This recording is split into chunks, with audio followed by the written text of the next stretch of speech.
Hello everybody, and while I may be on War Thunder today, it's not actually going to be a gameplay video. I'm going to go back to do something I haven't done in a while. Today I'm joined by Apfsds, Hi there. and today we're going to be talking about how to fix War Thunder. Because even though it has gotten pretty bad over the years, and it's still a good game, but balance-wise it's gotten pretty bad over the years. It can still be fixed, thankfully. And I would much rather it be fixed than to die. Because while it may have degenerated over time, it is definitely still... I'm definitely still passionate about the game. Yeah, it's the only one of its kind, to be honest, right now. Yeah. So that's definitely a big bonus for it and why so many people play it. Yeah, I mean, the only other real thing that there is would be World of Tanks, but I mean, that's really arcadey, and Yeah. it's not War Thunder. And speaking of arcade versus more realism, for those of you that aren't familiar with War Thunder, it's got 3 different battle modes: arcade, realistic, and simulator. Arcade battles, you have a bunch of HUD elements to help you fight other tanks, such as an armor penetration indicator to show whenever you point over a tank, it'll show you how likely you are to pen whatever part you're looking at, along with showing you what type of tank it is, and having nameplates above all tanks, not just your teammates. And you don't have the option to take planes into arcade battles. You just have a randomly assigned plane whenever you choose to go into an air battle after getting some kills. Then there's realistic, where you can't see the enemy tanks using the nameplates like you can with your teammates. You don't have the armor pen indicator, and you can set planes in your preset that you can actually take into battle. As you guys can see, my loadout I got right now, I've got 4 tanks and then the 1 plane. And going along with the arcade versus realistic thing, different tanks and different planes have different battle ratings, such as the Ferdinand 6.3 for realistic, and then 7.0 for arcade. So, that being said, getting on to the point that I was trying to make, instead of War Thunder trying to balance every game mode through changing stats and all that sort of thing, and making the vehicles non-historical, basically, is what I'm trying to say. Rather than making them non-historical, they should split the game into 2 halves. One being arcade, so that way they can bring in people and still have some historical accuracy, and have plenty of vehicles, and they can kind of siphon off some of the player base from World of Tanks if, for those people that don't like the health bar system, which I'm definitely one of those people that don't like health bars. And then they can balance stuff kind of like what they're doing now for the arcade half of the game. And then the other half of the game, which is focused on realism and historical accuracy, they should have all of the stats as historically accurate as possible. And it should be, and for example, Tigers should be fighting Shermans rather than fighting Centurions and stuff like Ush 405s, which is one of the new Swedish vehicles, which has 16 rockets that are belt-fed, basically. So it's like a rocket machine gun. It has 330 pen. 18 rockets that fires 2.6 seconds in between rockets. Yeah, that's quite bad, especially... Oh, okay, they actually did raise the BR on that. Okay. Huh. To what What is it right now? They actually raised the USH 405 to 7.0. I mean, still cancer. It's 7.0, I would say. Yeah, But but I mean, it doesn't have any armor, and at yeah, 7.0 it's more balanced. yeah. Because 330 pen, it's not, as far as heat goes, it's not the best. I mean, it's still not bad, but Yeah. still pretty good. So I mean, I guess 7.0 it's at least better. Because what was it before? Like 6.7. Yeah. yeah, was it 6.7? I thought it was even lower than that. I thought it was like 5 something, like 5.7 or 6.0. The Oosh? Yeah, I thought it was. I've seen it a lot at 6.7, but I'm not sure. Anyway, do you have anything to say about the? Well, yeah, just basically the whole point is for the realistic mode, make it fight things that it would likely have seen, and it was designed to fight.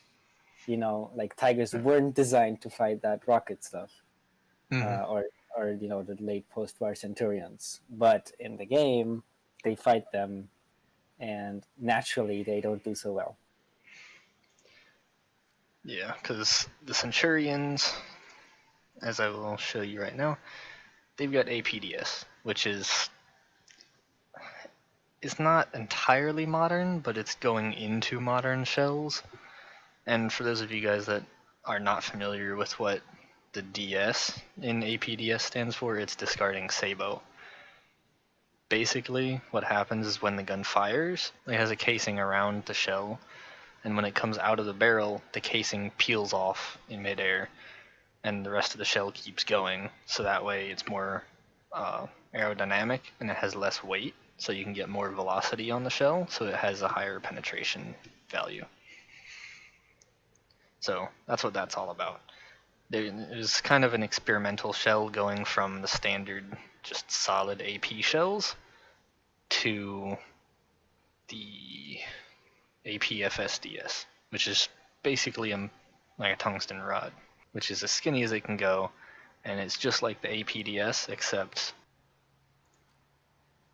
instead of the shell having the little, like, with the APDS, the shell has the two little rings, one at the back and one just before the head, and then in between the two it's a lot skinnier.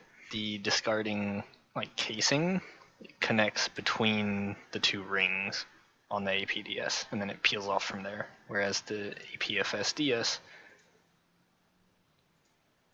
it encases the majority of the round, and uh, so more of the weight is peeled off. So it just basically reduces the weight compared to the APDS. But anyway, going off on a little bit of a tangent there. The Centurions have going into like early modern ammo, which would not have been around when the Tigers were being used, which is World War II, so 1945 at latest. But the Tigers would have been facing Fireflies, because the Fireflies would have been around, and they were invented specifically to counter the Tiger as a mid-war kind of stopgap to deal with the Tiger. The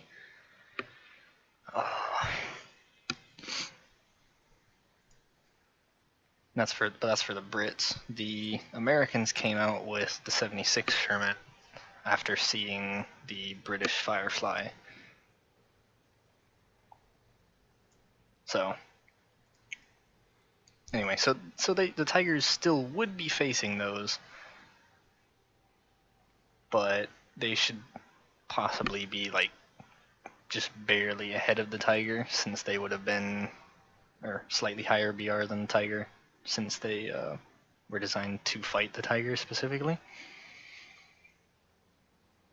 Whereas, Right, and the way we see that is, I mean, they would still do fine in game. Right now, the Tiger H is a 5.3, and the Tiger E is a 5.7, and the M4A3, I believe, is also a 5.7. So those do comparatively well against each other. I mean, yeah, they're fairly balanced, and they are the same BR. So we already see those being slightly historically accurate. Because they can both pen each other from the front, and they're the same VR, so it works. But then you go to something like the Jumbo 76, and the Tiger can't pin it from the front anywhere, really. And then the Jumbo the Jumbo 76, to be specific, can pen the Tiger from the front, because it's got the same cannon as the other 76 Shermans. But the Jumbo has way more armor. With the exception of the MG port, which is a one-shot with the Tiger, and the moment the Jumbo slightly angles between the tracks, there's a plate that's only 38mm thick, so that is also one shot with the Tiger arm. And speaking of the penetrating and the ammo and everything, and post-war versus World War II tanks, the tanks with modern ammo, in other words APDS, APFSDS, and HeatFS, and HESH. And for those of you that don't know, HeatFS is high explosive anti-tank fin stabilized, and HESH is high explosive squash head. Which, if you guys want me to do a breakdown of how the different ammo types work, as far as scientifically speaking, just throw it down in the comments. But all the tanks with modern and early modern ammo should not be fighting World War II tanks, as we mentioned. But they should be split for the matchmaking to be put, like, to only fight tanks with modern ammo or that were made post-war. So things such as the Centurion that we mentioned with APDS, which is early modern. Then there's stuff like the M56, which has HESH, which HESH is pretty much worthless in War Thunder. But anyway, then there's HeatFS that it's got with 320 pen, all the way up to the classic Abrams, which is such bullshit. But yeah, it has HeatFS, of course, because it's a modern tank.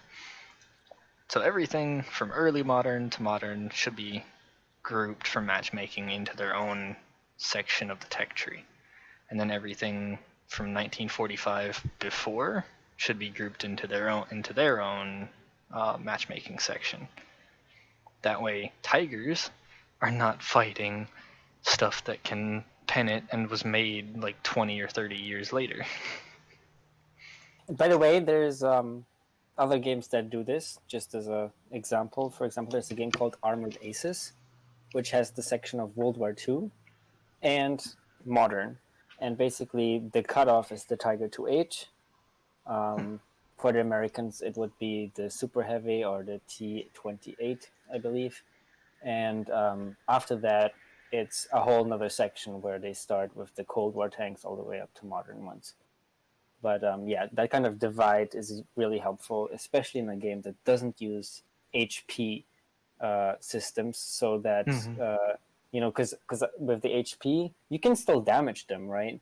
But it doesn't do as much. Well, in a game like War Thunder, it's all about one shots, so it's like critical kind of. And of course, the more modern ones have a significant advantage and will likely just stomp on any kind of World War II vehicles. Yeah. And talking about the critical system, so you guys can see there's all the different components within the tank that you can hit. So if you hit ammo, then you can one-shot tanks because you hit the ammo and then it causes a chain reaction which blows up the entire tank because it's explosive, lighting off explosives. Or alternatively, you could hit the engine, which will make the tank stop moving. Same thing for the transmission. If you hit the gun barrel, then it can't shoot, or the gun breech, then it can't shoot because, well, the gun's knocked out. Same thing for hitting the crew. You can, like, if you hit the gunner, then you can't shoot until one of the other crew takes his place. Same thing, it can't drive if you take out the driver because they have to swap positions. So there's that stuff. Whereas, like you said, with the HP-based system, there's no internal components really, or very few that are actually modeled in the game, if any. And then, speaking of having something modeled on the tank, then if something's modeled on the vehicle, then you should be able to use it.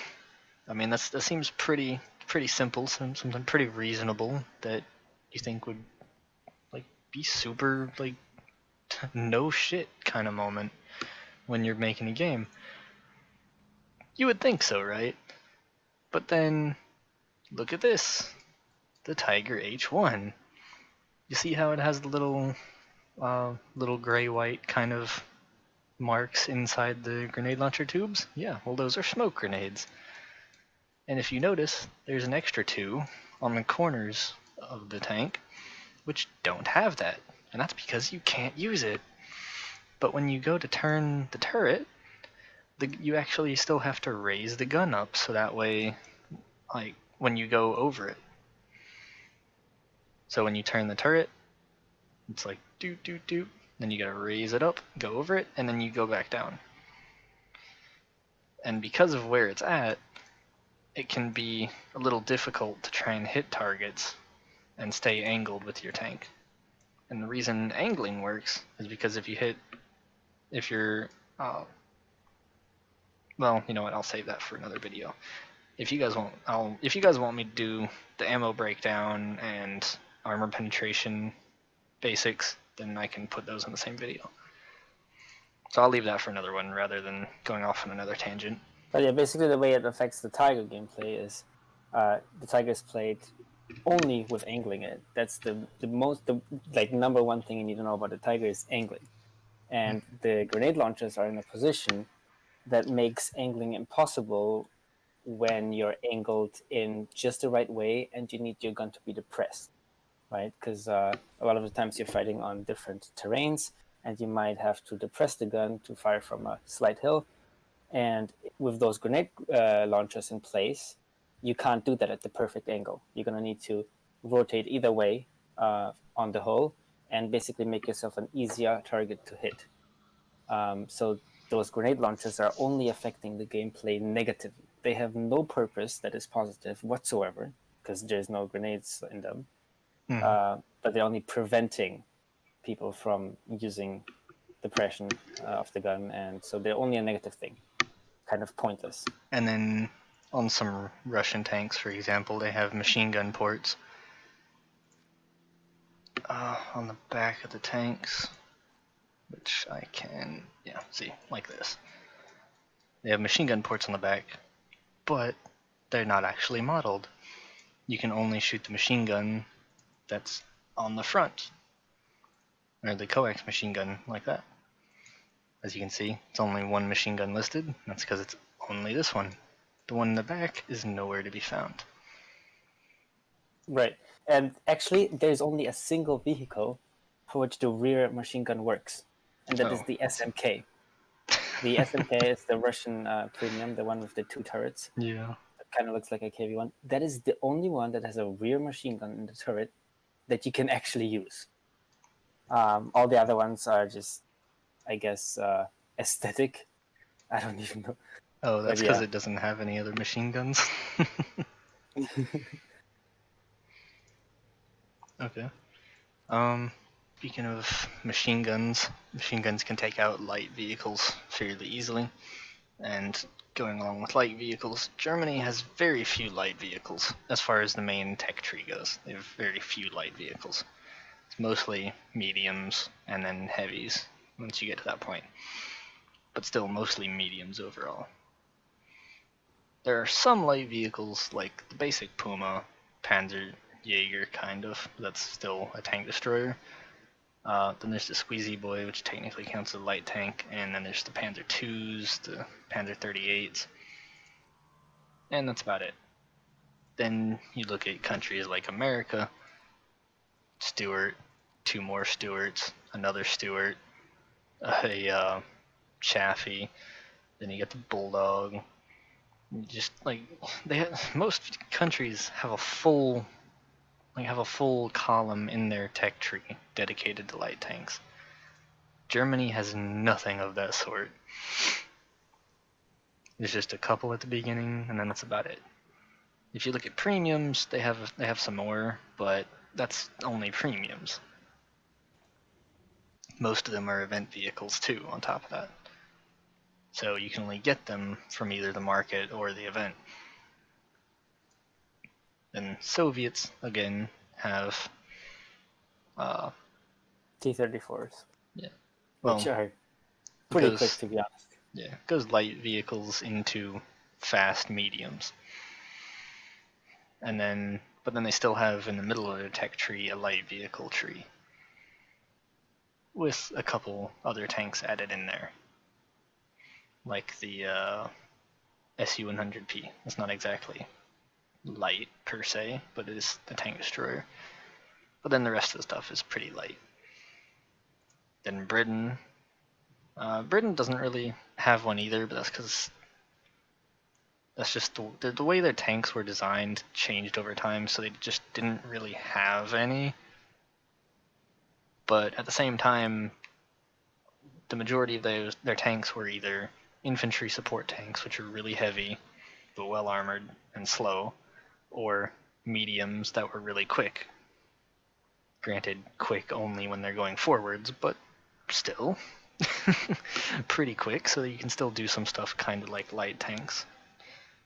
And then the minor nations, which Japan is quote-unquote a minor nation, just because when it comes to tanks, they didn't really do a whole lot because they didn't really have to worry about it. It's kind of hard to take tanks across the water. So they didn't really have a whole lot when it comes to that. Then China just didn't really have many tanks until the Cold War, and even then mostly used Russian stuff. And then even after that, they still modified it, so that's whatever. Anyway, you guys get the idea. Yeah, basically, as it is right now, the game is a light meta, which means, and for this, we're also counting light tank destroyers. I mean, stuff like the M18. Because if you think about it, light vehicles are quicker, so they get to the good spots quicker. They can ambush positions around the cap points. Also on big maps, they are very useful because, again, same thing. You can flank, you can get into positions quicker, and then you can just wait. And a lot of maps, honestly, and just the game in general, is focused on map positions. Like, that is probably the most important thing in any kind of game. It's to get to the position and then use that position to destroy people trying to get to the caps. And of course, light vehicles have a much easier time doing that than the German heavy tanks, because until they get there, the Allies will already be there and just shoot them. The other thing that affects light tanks, though, is the spawn cost. And basically, the way this plays out is they cost less to spawn, which means after you're done, after you die in your light tank, you have more spawn points left. So that means getting into a plane is easier, respawning is easier, and basically there's not as much pressure on you to do better, even though likely you will do better, again, because of the spot thing. And that is a big problem, because as we mentioned earlier, Germany doesn't really have light tanks that are useful. Because sure, they have light tanks, but the ones that we have with the Pumas, they don't have that great guns. While the M18, the AMX-13, the Chaffee, those have pretty good guns, to be honest. And that matters, right? So you don't only want the vehicle to be fast, you also want it to be able to destroy things. Which the M18 can do in spades. Oh yeah, the M62 shell is really good post-pen damage. So if you get a nice side shot on any German vehicle, it will be a one-shot. Yep, 149 pen. And then on top of that, because pen is not the only important thing, there's also explosive mass, but that's for another day. But yeah, like you're saying, less spawn points. So, for example, if the light tanks cost 150 spawn points and a medium is 200 spawn points, and then a plane would be about 500, let's say, then if you start out with let's say 400 spawn points, then you could come back in either 2 mediums, or you could come back in almost 3 light tanks. Or alternatively, you could go out in a light tank, or well, you could go out in either tank, get a bunch of kills, and then come in a plane if you die. But if you die, you don't have to do as much in a light tank because you didn't use as many spawn points to start with. So you don't have as many to get before you get to the 500 that you need for a plane. So there's that. And even like rushing the caps, that's what a lot of like low tier light vehicles do, like M22s, Pumas, R3s. They just go right into the cap. They die, of course, once the heavier tanks come, and then they just go in a plane and rack up kills. Yep. So it's sometimes a little bit annoying, especially for the Germans, if you're not driving a Puma, and you actually want to do well in, for example, a Jagdtiger, and by the time you get anywhere, there's already an Allied aircraft up with bombs, and it just obliterates you, because of course they're the biggest target, right? So it kind of takes the joy out sometimes. It's like Drive Simulator, and then dying. But yeah. Yeah. And speaking of fast-moving tanks, the majority of Allied tanks are very maneuverable along with their planes, and then both their tanks and planes have fast-firing guns that are pretty decent. So they're a lot more intuitive to play because you don't have to think as much, and if you do fuck up when you're trying to shoot at something or trying to maneuver to something, then it's a lot easier to fix it because you can fire faster and you can maneuver your tank to get to reposition a lot faster. They're a lot easier to start with to play. There's a lot less thinking involved. You just kind of do it, and if you mess up, then you just fall back and try again. If you even need to fall back because of your fast-firing guns, such as the quick-firing 37mm that most of the American light tanks have in low tier, and the 50 cals, which everyone should be pretty familiar with the 50 cal. They fire faster than most of the cannons because it's a smaller caliber. But in War Thunder, apparently 50 cals are better than 20 mils. But anyway, throw in shade at quote-unquote historical realism. Yeah, and the way this intuitive play plays in also is, especially with the planes. For example, all the allies, with the exception of Japan, tend to have, the allied nations tend to have better turning planes. And of course, what that means is, if you get in a situation where you're at the same altitude and the same energy, basically, which you spawn at the same spot, the same altitude. So in the beginning, you do have the same energy. What that means is the allied planes have an advantage because no matter what happens, they can out-turn you. So if you miss your head-on, basically, or if you can't energy trap them or stall climb, then they will get you because they will just keep turning and there's absolutely nothing you can do. You can try scissoring with the Fucker Wolves, but with the BF-109s, that's not going to work. And honestly, it's a little annoying sometimes, especially when, say, you did climb with a BF-109 or with any German plane, and sure, there was an enemy air up, you killed it by diving on it, but then once you kill it and you dove, you lost your energy, and now again there's a second allied aircraft up. So let's say you're at the same altitude, same energy, who's gonna win? Well, again, if you miss your head on, you're basically dead because they will likely be able to outturn you. Now that affects specifically the Spitfires, which there's a lot, Hurricanes, Yak, the Russian Yaks, What else? Well, Tempests can outturn certain ones. Just overall, most Allied aircraft can outturn most German aircraft. The way to fix that would be to reliably have Japan with the Germans, because Japan does have really good turning planes. They're slow, but they turn well, and the German planes are fast, but they don't turn so well. So it would be a good way to counter the Allied turning plane. Yeah. Which that kind of goes on to something else to talk about in just a second. When I mentioned splitting the matchmaking, and you just mentioned Japan always being with Germany, in order to make up for their shortcomings, so that way it's balanced without having to make the game non-historical.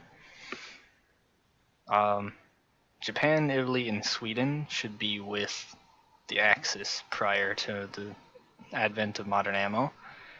But then when modern ammo starts to appear, that would be, well, at the end of World War II. So at that point, Japan, Italy, and Sweden and Germany would all be with the Allies. Because, well, Germany would sometimes be with the communists because of East Germany, but there's only two Eastern, or is it two? Let me check. There's the BMP. No, it's one. There's one German or one East German vehicle, and then there's the Mi-24 behind that are East German, aka Russian. So yeah, they would technically be with the communists, but generally with the Allies, because almost all their vehicles are still Allied. Whereas, and for those of you that are wondering, Sweden provided arms and ammunition to Germany, mostly ammunition. Right, a lot of the steel used for building panzers came from Sweden, and actually Germany tried historically to protect Sweden from a potential Allied invasion that would cut them off from their steel supply. And that's actually one of the reasons they did attack Norway and took over Norway, just so the Brits wouldn't have the access on land to Sweden. Mm-hmm. And Sweden, going along with talking about that a little bit, slight bit of tangent, the Swedes actually initiated a lot of the racial science that the Nazis used. And so they took inspiration from the Swedish scientists. But anyway, before it gets too political, yeah, so Japan, Italy, and Sweden should be with the Axis prior to modern ammo, and then afterwards with the Allies. The Soviets and Chinese would be with the Allies before modern ammo, but then afterwards they would be on their own. Yeah. By the way, just another short thing about mixed battles is that a lot of the time, like each nation is not really designed to fight itself. So especially with the up tiers, right? So in mixed battles, for example, the Tiger 8 can't really deal with the Ferdinand if it's in a mixed battle because it uses technically conventional ammo. But for example, the Comet, which is an allied vehicle, it can deal with the Ferdinand because it has APDS or because it is faster in general, right? So just the Allies get ways to fight the Germans get ways to fight the Allies, but mixed battles basically screw the whole system over. Yeah, mixed battles is where everyone fights everyone. There is no teams, quote unquote, like Axis versus Allies. Right. And so you guys know the Comet does get the APDS just like the Centurion. So technically the Comet, even though it's using an older gun, still gets modern ammo. Well, early modern ammo, but still. By the way, about the whole Sweden thing, Um, we were going to mention that Sweden be expanded to include Norway and Finland, Yep.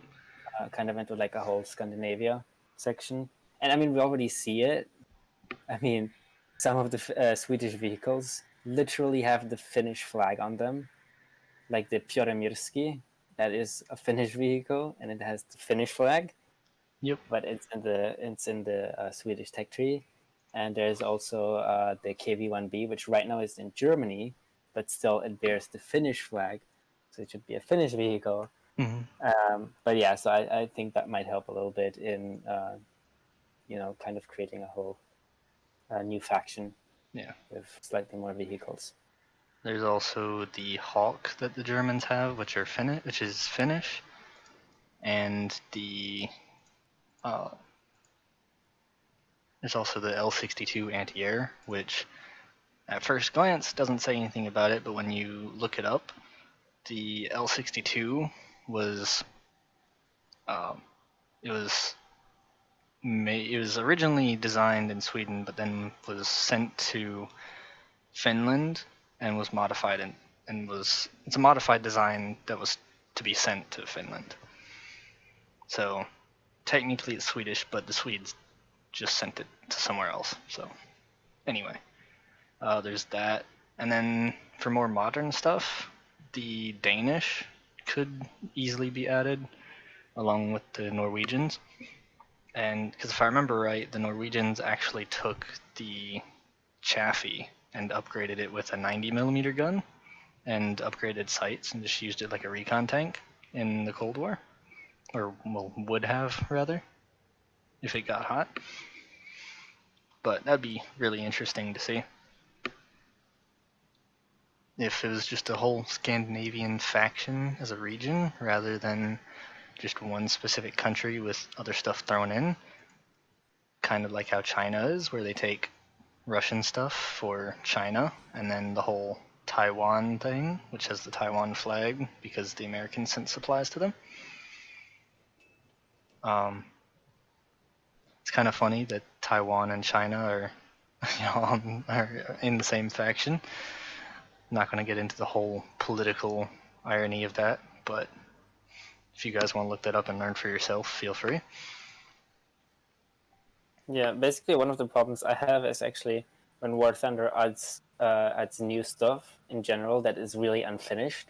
I feel like a lot of the stuff they do add just has so many problems. It's really just the word is unfinished, and that applies also to new nations. I mean, when they put in a new nation, it has so many gaps, so many shortcomings, and it's just like, why don't they wait or figure it out and make it good before they add it, right? Like, I mean, just look at Japan. Even right now, it was the fifth nation added, and it has less vehicles than China, even though most of the Chinese vehicles are stolen vehicles or just copy paste. I mean, the entire tech tree up to rank 5 for China is literally copy paste from the US, Russia, and Japan.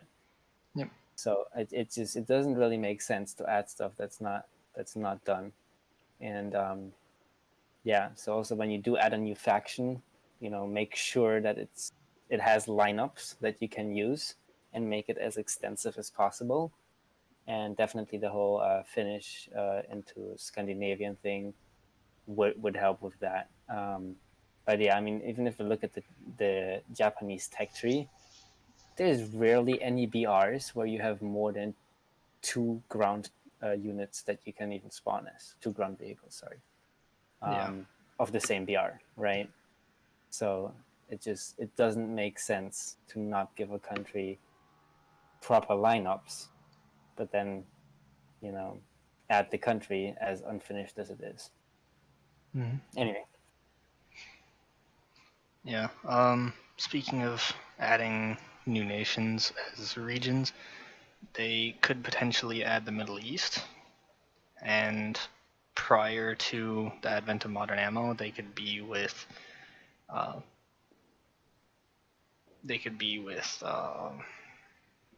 the Axis, because the Axis kind of supported them. But then later on, they would be with the Allies because, well, I mean, I guess Scandinavia and the Middle East overall, though, would just play with both sides evenly if they were added, because, like, Denmark was definitely with the Allies, Sweden definitely with the Allies, but then Finland was more or less with the communists, even though they did still get stuff from the Allies. It's kind of a weird political situation, but anyway. There's the Middle East. In the early Cold War, the U.S. supported them to fight against the communists, and then they turned the training back on the Allies. So they would fight with both sides. And fun fact for you guys, the last known use of a Panzer IV was in the Middle East.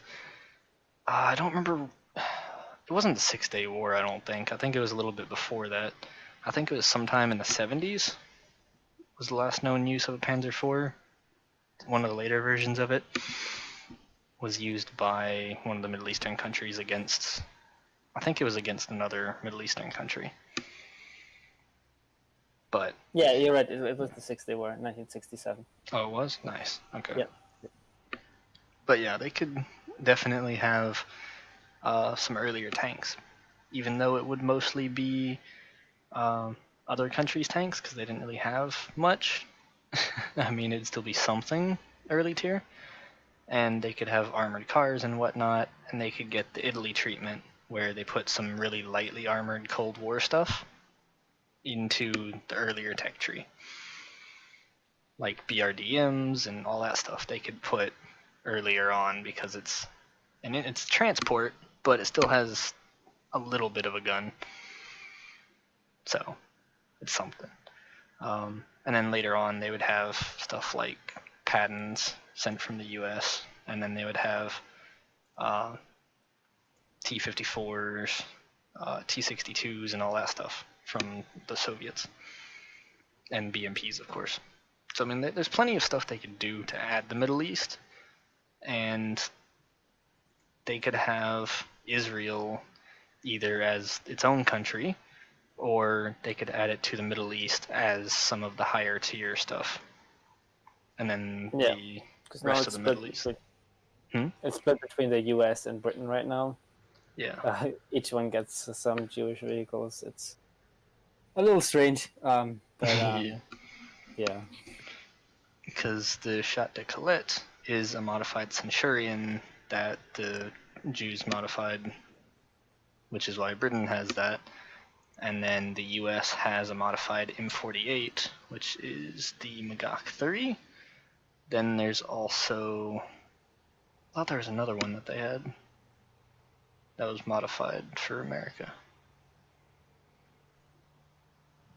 Well, there's the heli, the AH. I thought there was another tank, though. I don't know. But yeah, the actual first, like, truly Jew-designed tank would be the Merkava 1 and then Mark 2. Those could definitely be added in.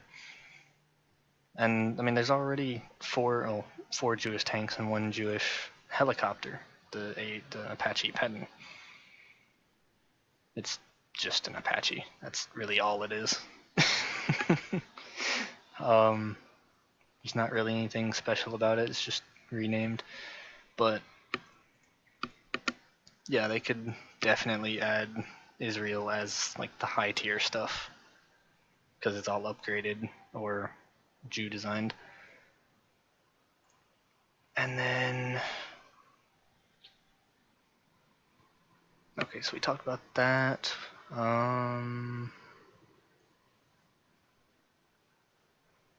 Talking about adding vehicles, they should add more. They should add some more World War I, or at the very least interwar vehicles, to kind of fill out the early tier and to make it a little bit more even.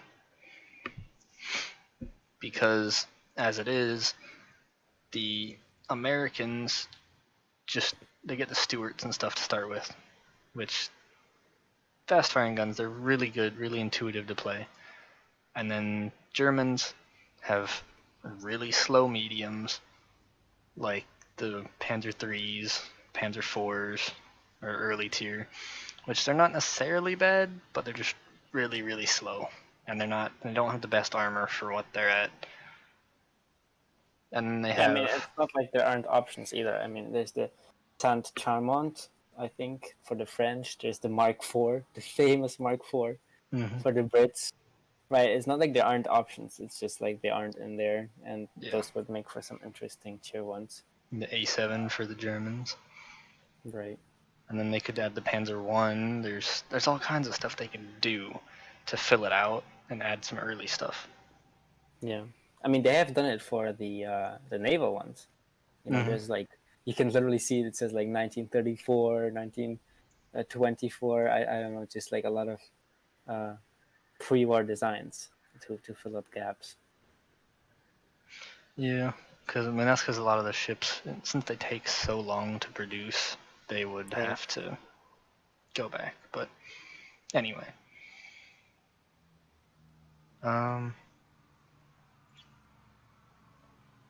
so yeah, filling out the vehicles. Speaking of adding more vehicles, when they add stuff like the F4E and F4C Phantom II, and the KA-50, KA-52, the Apache Longbow, which is just a variant of it that gets 16 Hellfires, and ADATs and the Abrams, especially the more modern ones, they need to add vehicles for all the other countries that can actually compete with it. Instead of just adding it in and then it curb stomps everyone else. They need to add other stuff that can actually compete with it. Right. The big part is on at the same time. That's what we're trying to say. Like, if you add something at the same time, add something to counter it, kind of. Yeah, because they added the ADATs, and at the time, nobody else really had anything. They added the ADATs, and Germany didn't even have the Roland 2. And the Roland 2 still is not entirely, it still doesn't really work with it, because the ADATs, first off, the Flak Panzer I Roland 2 doesn't have any other secondary guns. It doesn't have any guns on it at all. It's just rockets, and that's it. And its rockets don't even pen anything. It's just explosive mass.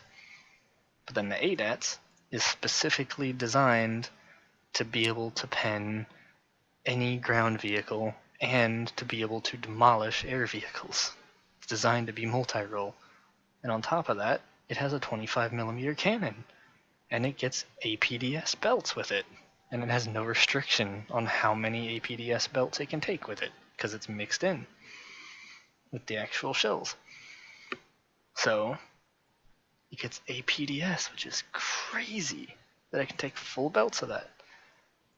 Then you go to Germany, and you look at it, and prior to playing the vehicle, you think, oh yeah, I get a full belt of APDS. That's great. Then you go to play it, and you realize you can only take 40 rounds of APDS, and then the other 680 or 640, 660, I don't know, something like that. Let me see, 680, 640 rounds. Besides the 40 rounds of APDS you get, is whatever other belt you choose, which is APIT or HEIT. So you only get 40 rounds of APDS.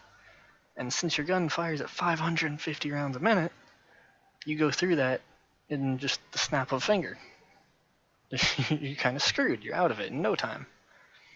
And even if you tap it, it's still really hard to manage that.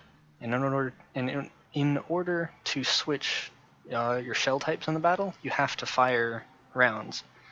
So every time that you go to switch a belt, you end up firing an extra 2 rounds out of your 40 APDS. So, I mean, it's almost pointless to take the APDS because you have so little of it. So first off, the Gepard should have mixed belts. Or alternatively, if it doesn't have mixed belts, they should take away the mixed belts for everyone else. Such as the ADATs that I mentioned, Then there is... I don't think the Russians have anything. No, the Russians don't have anything, so they're okay.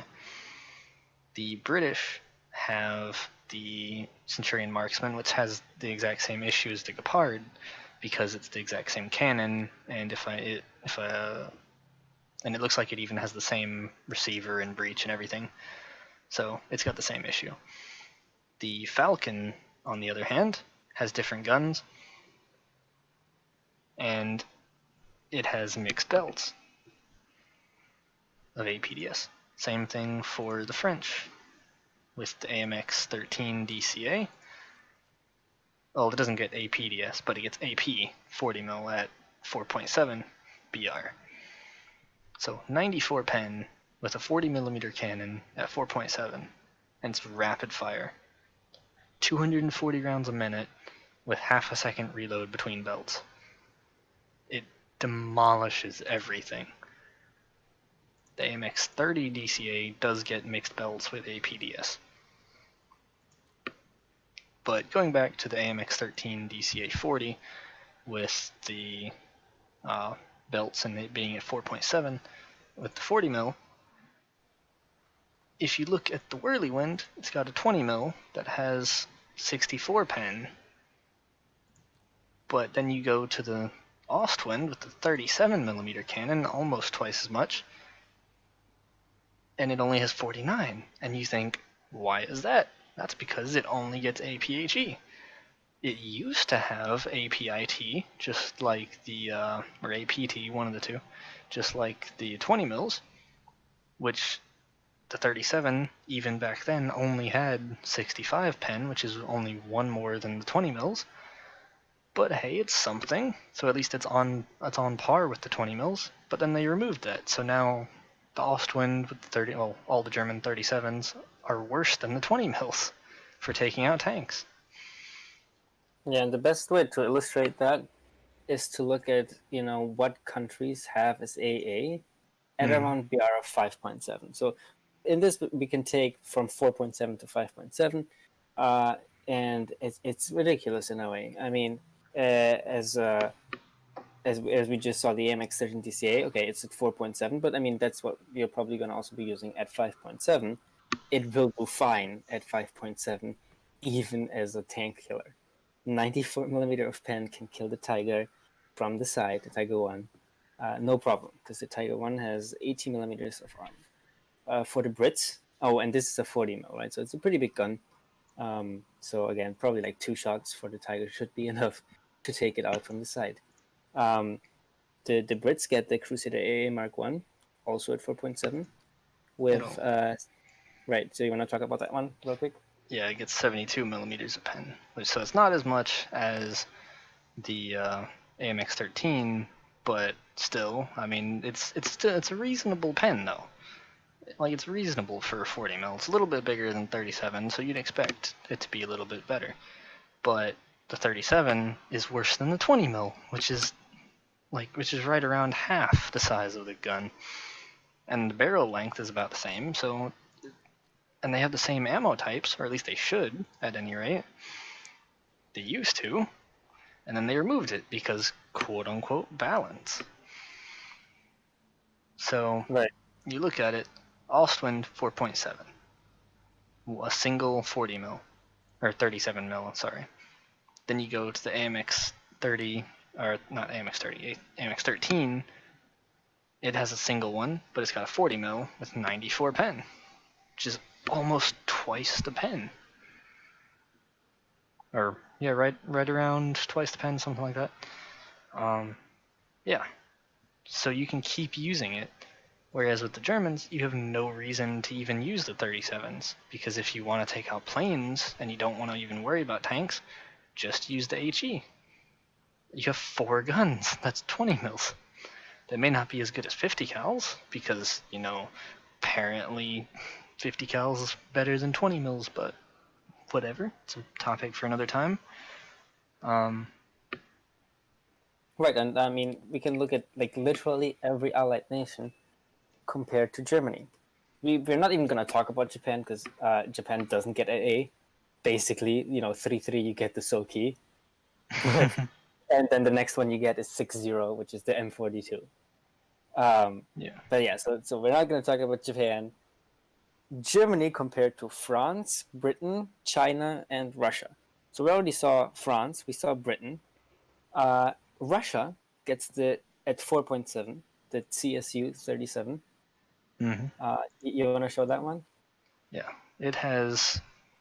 Oh, where is it? There's 71 pen with a 37 millimeter gun. Yeah, I it's think got it even gets 102 with a certain belt. Oh yeah, the 72 is the APT. Yeah, the HFAP. It only gets a single HFAP and then 2 HE, but yeah. So every third round is this HFAP with 102 pen 102 at on, again, a 4.7. 37. It's a 37 millimeter, just like the Austin, with like double the pen. Mm-hmm. Same And VR. barrel length isn't too much of a difference.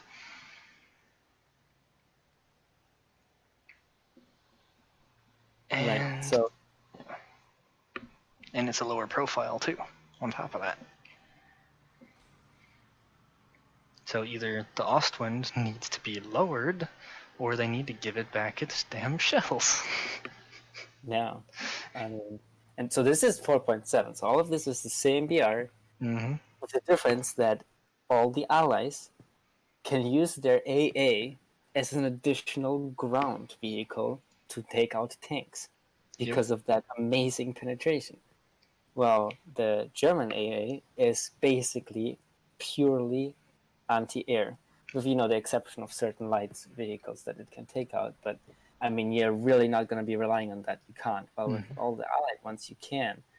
And finally, another example would be the Type 65 that both Russia and China get, but for Russia, it's a gift vehicle at 5.7. And here, I mean, we have the Ostwind 2, again, double the same kind of gun we saw on the Ostwind, on the regular one, Yeah. but at 5.7. So the Chinese counterpart, the regular Tech 3 Chinese counterpart, is the Type 65.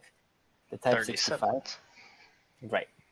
Again, 237s, just like the Ostwind 2. It's on a T-34 chassis, the Ostwind 2 on a Panzer 4G chassis. Yep. But then when you look at the armor pen, It's more than twice as much. Yeah, exactly. It's, again, I think like 102 millimeters, as opposed to the Ostwind 49, right? Yeah. So there's so much they need to do. They either need to give the shells back or put it before the Whirlwind, because the Whirlwind's got more pen, and honestly, like, because you have 4 20 mils that are firing so quickly, you don't even need to use the HE rounds to take out planes.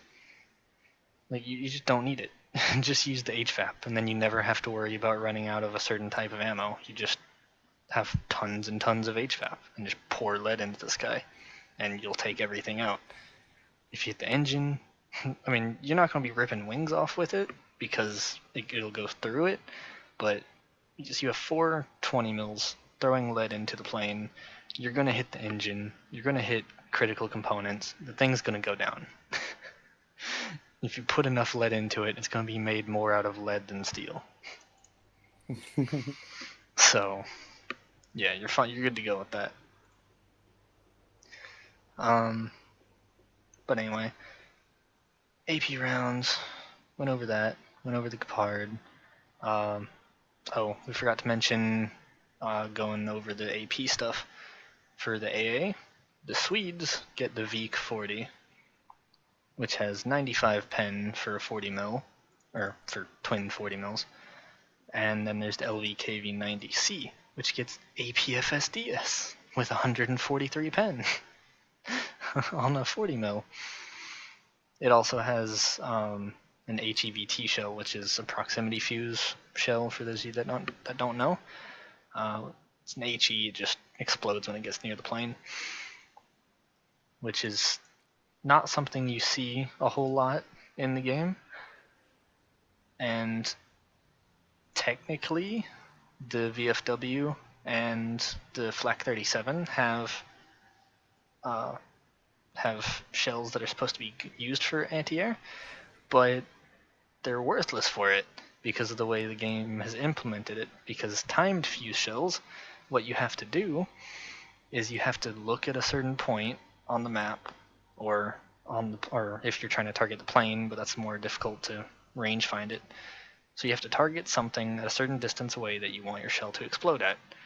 Then once you find it, you range find it. So that way it'll set the fuse on the shell to that certain distance. Then you just start putting shells into the air and it'll keep exploding at that exact same distance. So, but the problem with that is that if the plane is heading towards you or at any angle other than directly parallel to you, so it stays at that 500 meters, or like if you set it to 500 meters away, then your shell will explode 500 meters away. But if the plane is flying anywhere less than or past 500 meters, it's not going to do anything. And obviously planes are moving quite fast, so you have to hit it right at that moment. So it's not technically impossible, but practically impossible to use the timed fuse. The only time it would actually be useful is for not shooting at planes, because if you range find a tank from a long way away and then you explode it directly on top of their tank, there's so little armor on top and below the tank that you can actually kill tanks that way with it. But still, there's just not really much of a reason to do that when you can just use your APCBC shells. So yeah, there's just no point. There's no point for it being in the game the way that it is. It should just act like a proximity shell. Or if it doesn't act like a proximity shell, then you should have to lock on to a plane, and it should be like radar, where you have where it locks onto the vehicle, but it does not give you the lead indicator. It just all it does is automatically set the range for the shell to explode at. That's all it should do, no lead indicator, in order to make the timed fuse shells actually useful. Which would make sense because, I mean, Germans were using that, so they invented it to take out planes because there's a little bit of an issue for them. So, like, all of the German advantages are just not modeled in the game whatsoever. Because optics aren't really anything that you... optics are not really something modeled in the game very much, except for light tanks, which Germans practically don't have. Mm-hmm. And radio communication, again, not really modeled because everyone has radio in the game because game chat. And then timed fuse shells, like special stuff like that, technological bonuses, don't really have that either because it's totally useless because of how it's implemented. Yeah, I don't think you can even range find planes. Same like you can't scout them. You can range find planes, but it's extraordinarily difficult to actually get the reticle and everything to line up just right. Mm-hmm. It's super finicky. Yeah. On top of being difficult to imagine. Mm-hmm. Right, like I'd imagine the only way you could probably use that with the range, the timed fuse would be if there's bombers, but bombers aren't like high flying. They at the same altitude bombers are pretty rare in ground realistic, which is the only time you're gonna see both, a German TD that is technically an AA and one of those, right? So the only way to use that would be if there was a bomber flying at the same altitude, and you could maybe get the range on the altitude and then put the shell in their path at around that same altitude. But again, that is basically, it never happens in game, at least. So it's kind of useless. Yeah. So it's just pointless.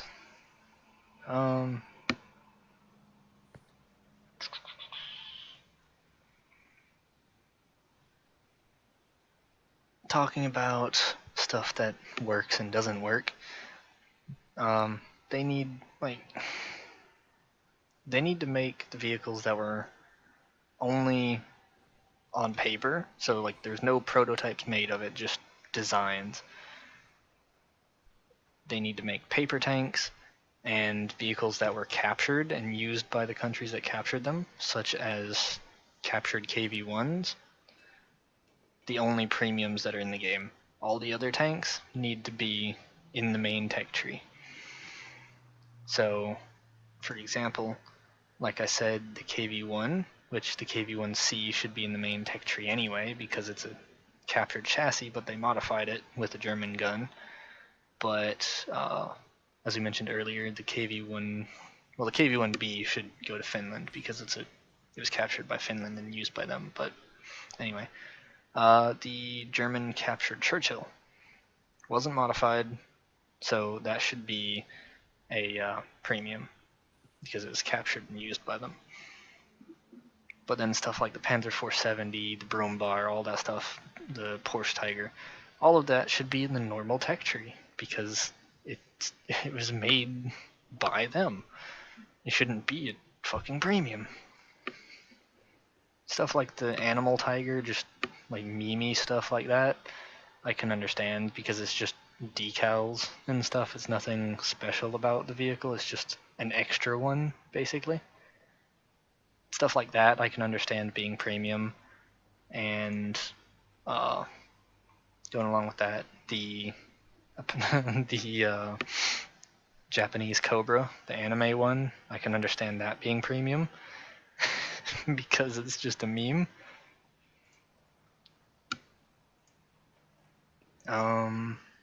Yeah, I mean, and even like the Tiger 1 Porsche that actually saw combat in World War II.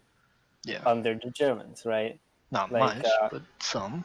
Yeah, I mean, it was knocked out, I believe, but still, it was literally used there, as opposed to stuff like the T-34 heavy tank for the Americans at Battle Rating 6.7, which is actually in game one of the main American 6.7s. I mean, that's what people use at 6.7. It does really well. It's extraordinarily common.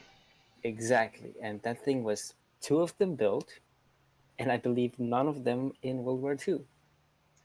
So how is that, the same? I mean, even more tech tree and more common in game because it's tech tree than, something that actually did see combat during this time in World War II. Just doesn't really make sense. Yeah. And especially because Gaijin's logic is, well, prototype tanks are premiums, or that's why, for example, the thing that happened with the mouse, the Panther 2, the Tiger 105, well, they're unrealistic, Oh, okay, so we'll remove them from the game. Well, and then you have this thing like the T-34 heavy tank that is literally in the regular tech tree, facing off against Tiger 2s, right? Just like they're not consistent with their arguments and the way they manage their the tech trees and the game as a whole. If they're going to remove prototypes and paper tanks, then remove all of them, not just the ones from Germany.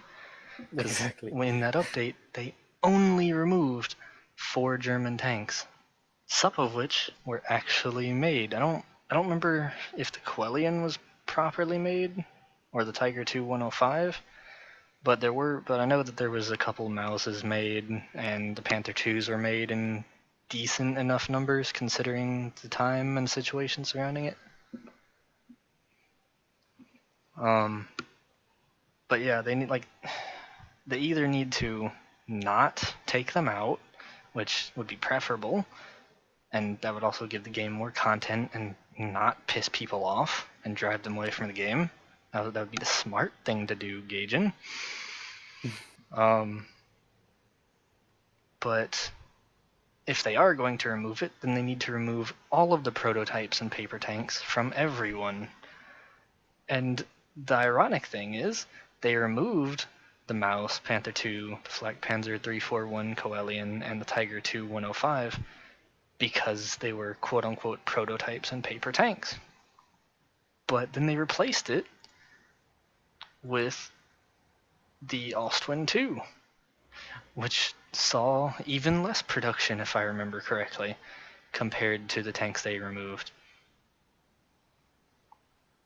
And then one of well, first off, they removed 4 vehicles. They replaced it with 2, one of which being the Ostwind 2. And then they replaced the other with the M48 A2C, which is not even German. So they replace it with another prototype, which is why they removed the other 4 supposedly, and a tank that's not even German. So, and then on top of that, they only replaced it with half the vehicles that they removed. So they didn't even give you something like even with what they removed. So, but yeah, if they remove vehicles that that are prototypes and paper tanks, the gist is just be consistent, Gaijin, please. We want to love you. We want to love War Thunder. Just please let us do that.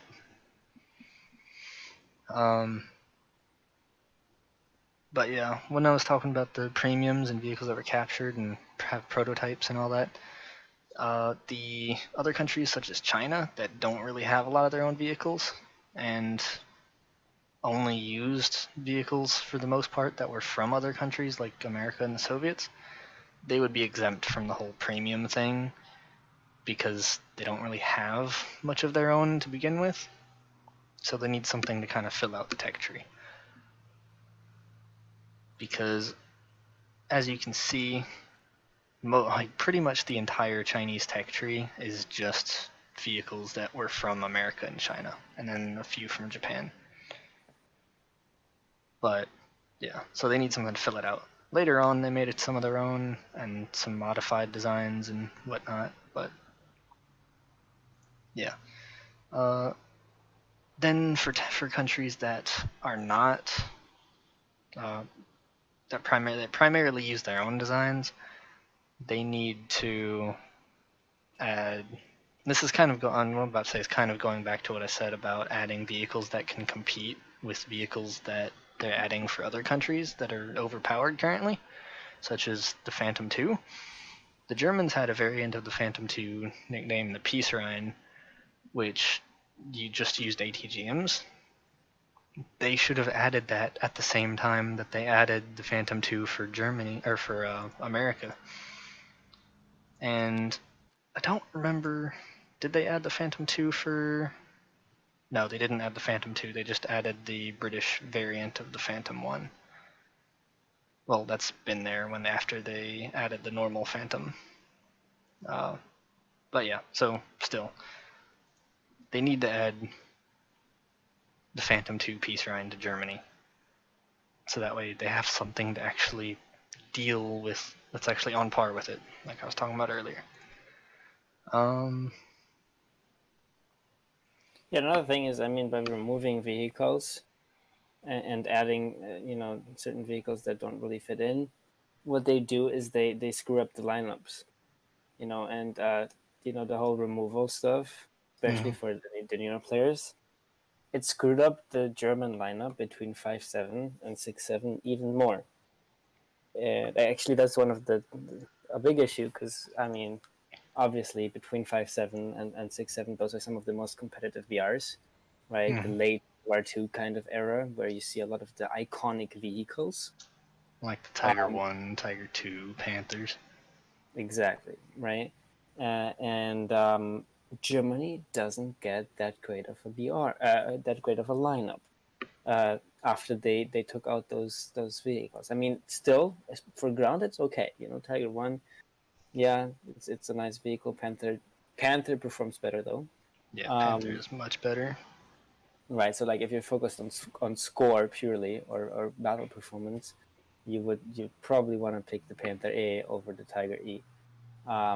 It's first of all more spawn cost efficient, because and the Panthers are mediums and the Tiger is heavy. Exactly. The armor is more effective, at least the frontal one. Yeah, because it's angled. Yeah, and the gun has more penetration, which is actually kind of a big deal. It's the difference between penning certain vehicles and not penning certain vehicles, and also the post-pen damage, of course, based on how much velocity and penetration power the shell retains. However, for the air, it looks a whole lot different. I mean, there's a massive gap in German air between 5.7 and 7.0. I'm saying between because it gets good air up to 5.7. There's some at 5.7, and at 7.0 there's decent ones. But between those, there is no 7.0. isn't wait, there no, there is one. MA262? Yeah, There should be like a there's the better variant. 262. Right. Speaking of the And squadron 262s, though, there's the squadron one. Speaking of the 262s, they do not perform nearly as well as what they're fighting at 7.0 and 8.0. Yeah. So again, that even carries on over there. But specifically for me, who plays a lot of let's say 5.3 to 6.7, I definitely see how the whole disadvantage with the lack of aircraft ties in. Like up to 5.7. Okay, at 5.7 you get both the TAS, the Ta 152s, and the Those are BFR 6.0 now. Right. So the change actually happened just like 2 days ago, I believe. Yep. But up to now, this was what it was. And the TAS, honestly, just upping the BR doesn't really help the fact that they're actually 5.7s and they just up the BR, but they still perform like a 5.7. But at least that's something they tried to do. I guess it's not the right approach in my opinion, but still. Anyway, so between 5.7 and 6.7, I mean between 5.7 and 7.0, the way it used to be, up to 2 days ago, is Germany didn't have aircraft. Yes, there is the HE-162, but that is a joke. Okay, just look at the HE-162. That has like a 30-something second turn time, and two 20 mils. Two 20 mils that have 120 rounds each. Yeah. Okay. Which is no ammo when you're firing that fast. Exactly, and it's not that fast even. So the maneuverability is shit. The armament is shit. The speed is mediocre at best. It's a jet plane that goes 775. Then you look at stuff like the P-51. No, not that. H, but spaded probably. It's. Let me find this. Do you both? What about these P-51s? Yeah, these P-51s. 670. Okay, here. The F-82E. It's about 700, and it's 5.0. Yeah. And it's got 650 cals with 2,400 rounds. Way more ammo. Much faster. Or not faster, but faster firing guns. Way more maneuverable, too. Yeah, well, it's a little bit more maneuverable. It's 28.7. Almost as fast. And it's got 2 engines on it, so it's got 15 rate of climb compared to... So it's almost as good for rate of climb. Yeah. So I mean, it's just pretty much better all around, but it's a lower BR. Yeah, so the HE-162 doesn't really do that well. What else do we have? We have the ME-262A1U4 at 6.7. And that's it, basically. I mean, that is the only thing we get with those BRs. And, I mean, let's be honest. ME-262A1U4, yes, it's got a 50 mil. Yes, it has 2 engines and it's a jet. But that 50 mil is slow firing. If you fire 3 shots with holding down the trigger, it will overheat. So then you have to stop. And you have to go back to the airfield and unjam it. Right. Exactly. It has 32 shells, which is ridiculously low, right? And its maneuverability is, again, 30 seconds-ish. There's 28, yeah. Right, so yours is a little bit more speeded than mine, I guess. And then rate of climb is again relatively mediocre, especially for a jet. Yeah. Yeah, and just it's top speed. I mean, come on, 800. I mean, okay, again, mine is not quite as faded as it could be, but it's like the Do 335 B2 will do better. I mean, just comparing those two. So the Do 335 has 789 Mm-hmm. top speed, which is basically the same. It's got a better turn time. It's got 4 more guns with so much more ammo. Okay, I would take the Do 335 any day over a 262 A1U4. But again, it's a ground attacker, so it's a different playstyle. I still have to main Focke-Wulf 190D in my 6.7 lineup just because performance-wise it does what it does best, right? Like Yep. we don't have Because you get anything. bombs. Exactly, it's a bomb. The speed is decent. Its armament is decent. It does have the bomb. It performs better. And Which the Pulitzer yeah, Store is really good at 6.7, but not for air battles. You can exactly. try and go after bombers with it, but the problem with that is 50 cals, because 50 cals are everywhere, and there's a whole lot of planes, so everyone is going to try and shoot you down, because otherwise they know that you're just going to go pop off all the ground targets, and that's all you're going to do, because that's what you're designed to do. So in air battles, taking the Pulitzer Store is useless. In ground battles, you have to hope that A, you're not up tiered so you're not facing other jets, and B, there's no enemy planes. Because even if they're prop planes, they're still going to tear you to pieces because you're not all that much faster than them. And because you're restricted to staying around the battlefield so you actually get to do something, they can just sit there and circle and they can outturn you. And if you lose any sort of energy, then they're going to be faster than you. And they got better acceleration. They've got more guns. They have faster firing guns, more ammo, and they can tear you to pieces because most of the time they have more armor than you too. And trying to hit a plane with your 50 mil is extraordinarily difficult because you're designed only to take out tanks and nothing else. You don't have any sort of backup guns, not even machine guns, much less cannons. So taking out planes is not viable in the slightest for you. Right. And Whereas stuff like the Focke-Wulf 190 D13, you have 320 mils, which is good. Do 335, you've got 330 mils and 220 mils, which is nice, so you can take out light vehicles and stuff. both of these get bombs, right? So that's the other Yeah. thing. It's just like the 262 does everything worse except for those few kilometers and top speed. Literally nothing else. It compares to those planes. And let's not also forget that jet engine is so loud that everything will be able to hear you around and probably target you just because you're a jet and they want to get a jet, right? So like Yeah. you make yourself a big target. But basically, what we're saying with this is you have a gap in the lineup at 6-7, and no way to deal with up tiers in any way, and usually also with even the stuff at your own BR. I mean, even the slide up tier to 7-0, that makes you fight F80s, okay? That makes you fight attackers. I don't know about the MiG-9. Where was the MiG-9? But I do see it all the time. It's okay. It's a 7-3, Yep. right? Very likely you're gonna be up tier to 7-3 with your 6-7 lineup. And what are you using? Well, your 190 or your Ta or one of those to face MiG-9s, right? And those have no problem, you know. Yak 17 jets, all of that stuff you're gonna be facing, and well, it's just you can't really deal with it that well because you have that massive gap in your lineup.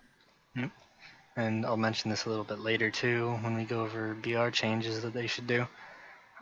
The Americans have the P59, which is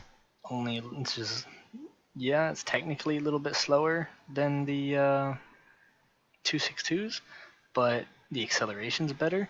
It has a 37 millimeter cannon and 350 cals. It's got a much better turn time at 20 seconds. It's got about the same rate of climb. And it's fucking 5.3. Almost a By the full way, 2 BRs lower than the 262. Even by the way, though, this, you know, the Germans made the jet engine. They invented that shit. yeah, and also the P59, even though the stat card says 20-second turn time, that thing will outturn a Spitfire in a regular, like in an energy fight at the same level. So same energy level, same altitude, same speed. The P59 will outturn a Spitfire. Okay, so the 20 seconds is not exactly correct. Well, it also depends on your crew level too. Right. It depends on a lot of things. Just in general, unless it's a zero, it's a Japanese zero, the P59 will likely outturn almost everything else. Yeah, because Okay. even some biplanes have a worse turn time than the P59. Right. Yeah. Like the J11 is 19.9, but that's only because I currently have it set up in a loadout, so the crew level is so the crew affected the turn time. But normally it's like 20 or 21 with no modifications. So yeah, so a biplane has the same turn time as a jet. Now, most biplanes have a better turn time than that, but not all of them. But just the fact that any biplanes have have an equal to or worse than turn time is insane. And you mentioned the TA 152 being at 5.7 and then 6.0. Speaking of the TAs, the TA's repair time, or not repair time, the repair cost is 31,000 for both of them without mods.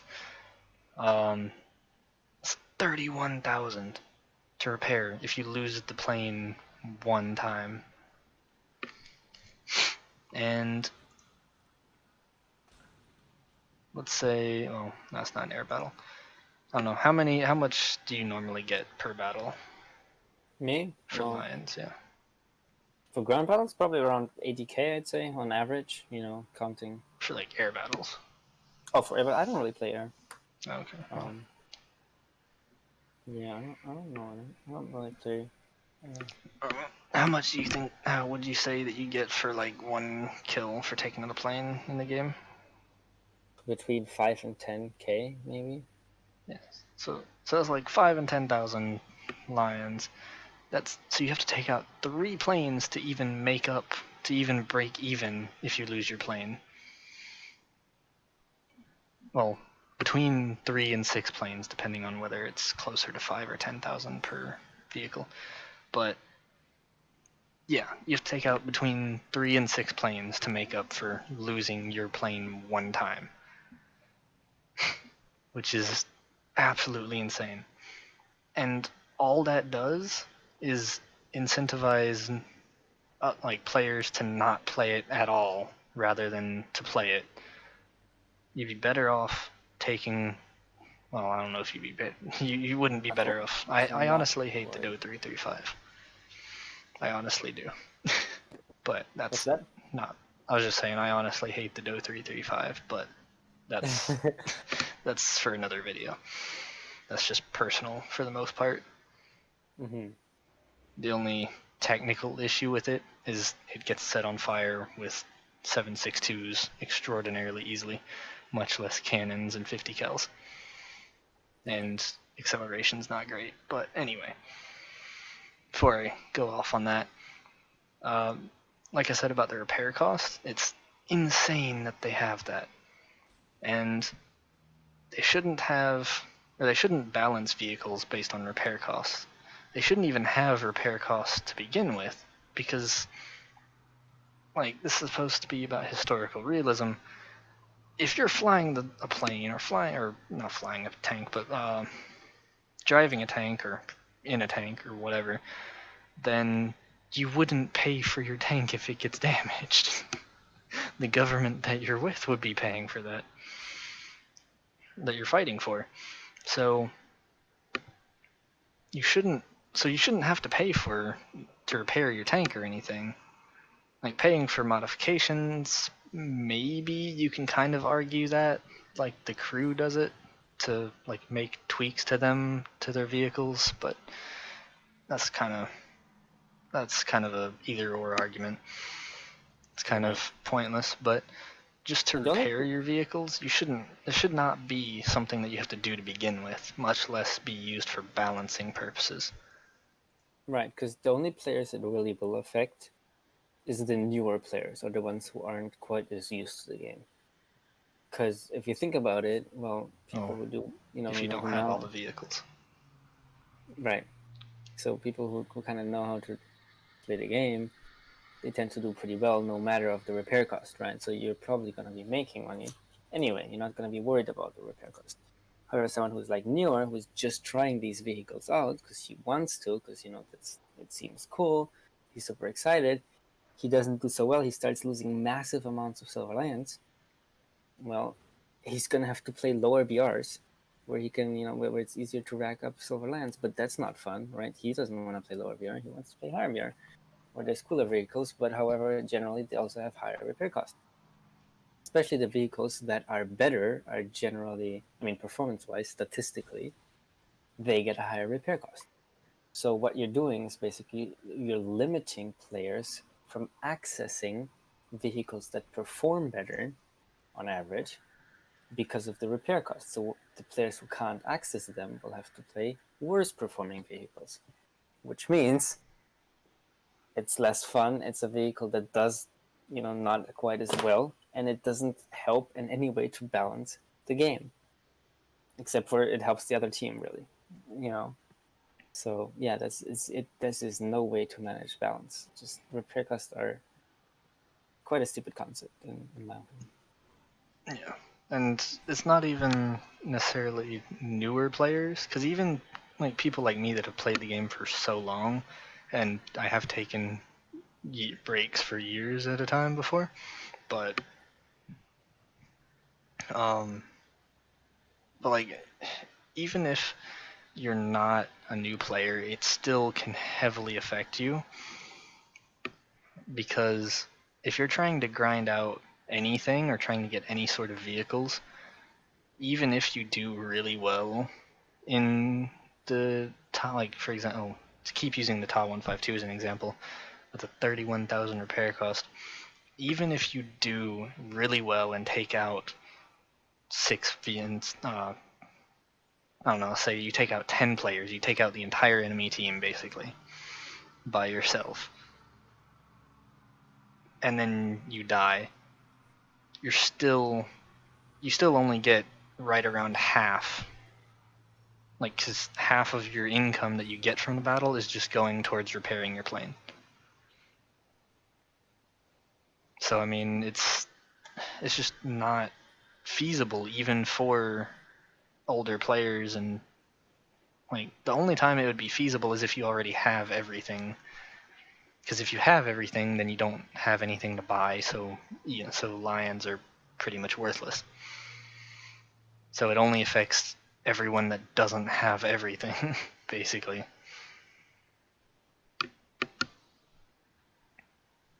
So Yeah, it's like basically losing your player base. yeah. Kind of. So to Gaijin specifically, just stop pushing people away, doing stupid shit like this. Yeah.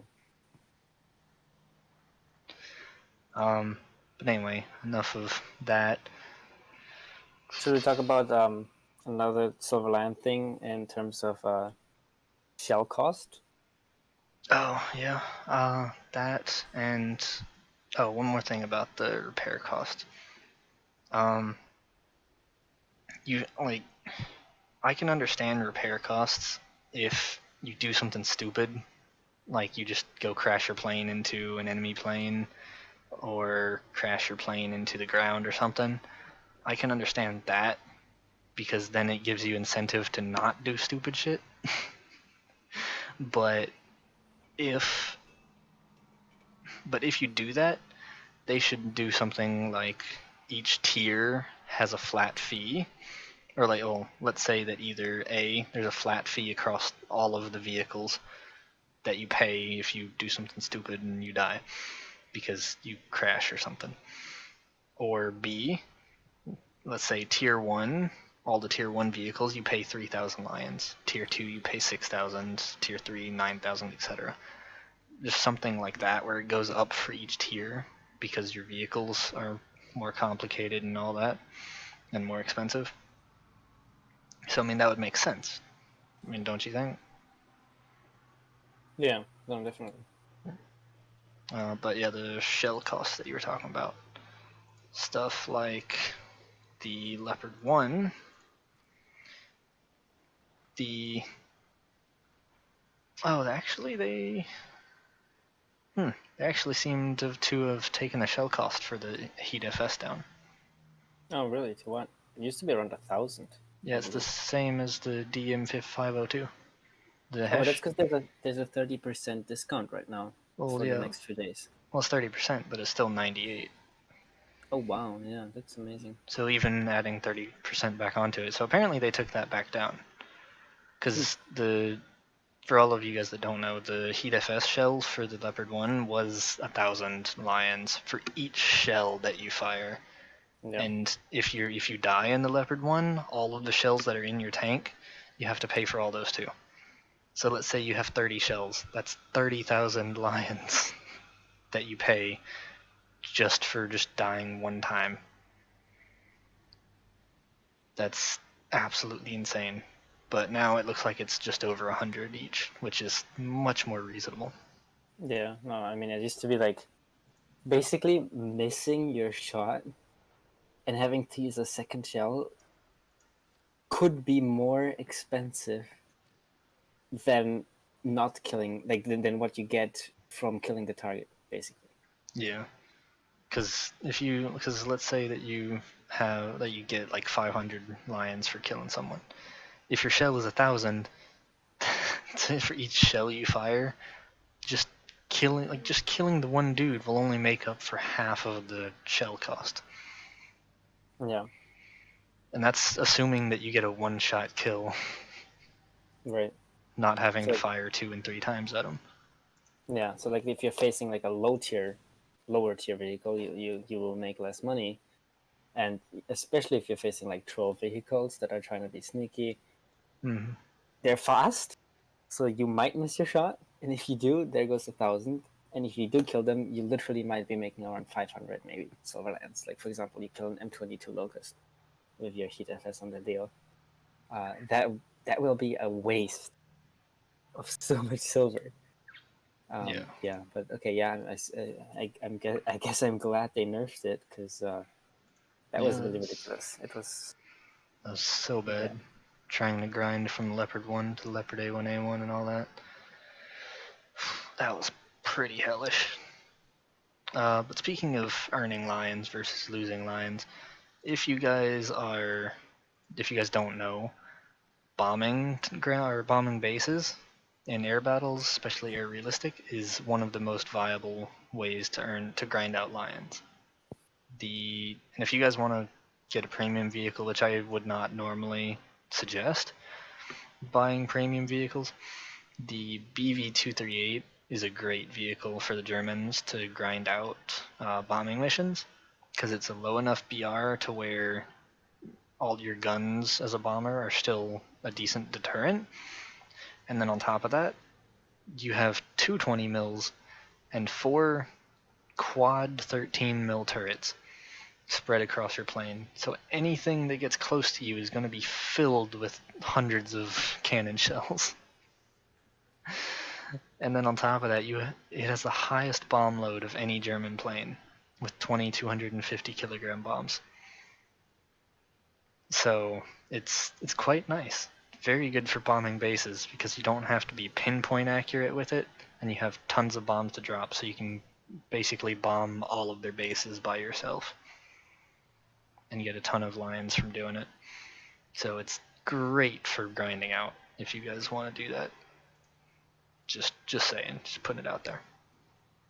And I only got the BV238 because I got a huge I think it was like a 75 or 80% discount on it, like from a random drop, and I was like, hell yeah, I'm gonna get this. But that's the only reason I got it, and I am so glad I did. But anyway, moving on from that. Speaking of the, well, no, I won't move on to that yet.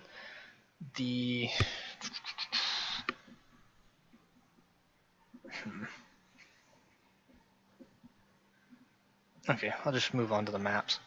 So, night battles, I'd say that they should probably be like every 1 in 4, 1 in 3 games across all BRs. But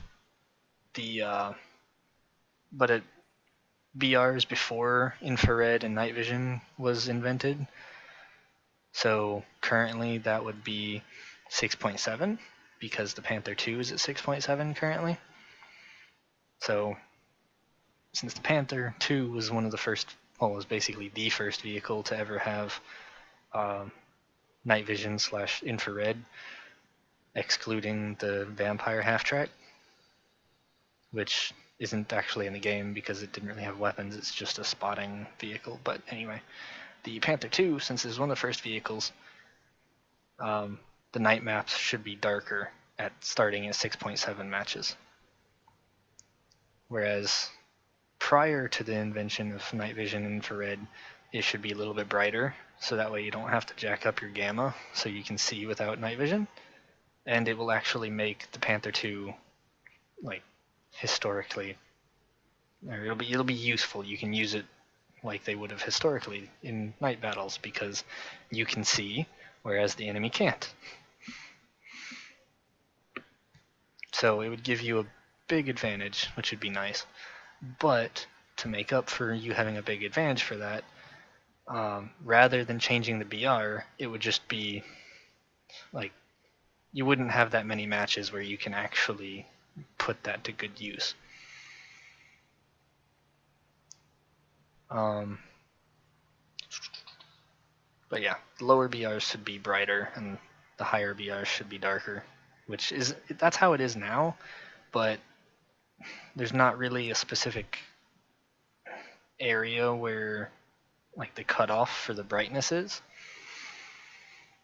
But speaking of the maps, there's so many shit maps in War Thunder, and I'm not talking about graphic design, we're talking about game design.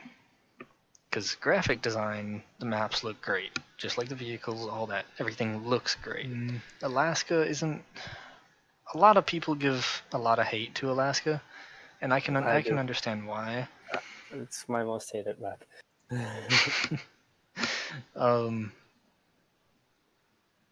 Which it's literally like a hill, and there's like buildings on the hill, but it's like small. The hill it's not like Kursk where it's like super wide, you know, and it's like an open map basically. Yeah. It's a small map with a single hill with 2 drop-offs on the sides and like a couple of buildings smack in the middle. That's the whole map. I mean, Alaska is primarily an urban map, so if you don't like urban areas, like urban combat, then it's really not the map for you. And that Alaska kind of just comes down to personal opinion more than anything else. Because you either like urban combat or you don't. It's really what that comes down to. But as far as like spawn positions and like being able to see from one spawn to the other and shoot at the enemy and all that stuff, it's not a bad map. They could definitely do some things to make it better, but it's not necessarily a bad map. It's just very polarizing because some people like it and some people don't. However, as an example of a map that is, objectively speaking, bad, where is it? The Middle East. The Middle East is a very bad map because, like, basically only a quarter of the map is balanced, and that's the urban combat area, which you can't really see it right here, But if you refer back to my video, my last War Thunder video I did, when I played as the Yag Tiger and I was sniping from that hill, then if you refer back to that, then you can see what I mean by the map being unbalanced. Because from that hill, you can snipe across basically 2/3 of the map, no problem, and you can get up there before the enemy can even get out of their spawn. And the enemy doesn't really have a whole lot of cover, unless they're a really small vehicle, and even then it still isn't great. So the enemy side basically has to go into the town to be able to effectively survive. Yeah, it's basically the phenomenon of certain maps having one side favored over the other in terms of good spots and easy access to those spots. Okay, on the Middle East, definitely, I think it's the northern side, whichever side has the higher initial spawn and the hill. Right. I mean, see, I don't really have a problem that much with the map because, well, but I always go all the way flanking around by the old tanks. However, definitely the northern side has more good sniping spots on each side of the map as opposed to the southern side. There's various maps that are slightly unbalanced in that way. I guess the only way to like really look at them right now would be through the custom match, thing. If you want to do that, I don't know. But I'm looking through the preferred maps right now, so I can just have a list of all of them like that. Yeah. I think custom maps might be bigger if you want to like not create one, but just like in the create menu, like it might take up more of the screen. But anyway, some other maps that are significantly favoring one side. The ones that come to mind would be Japan, for once. Again, the northern side gets almost immediate access to a certain hill that when you climb on various positions on that hill, you can shoot either the right or left side of the central temple. So anyone trying to climb over onto that central temple where one of the cap points is, the central one, you can basically shoot them as they're trying to get up those stairs.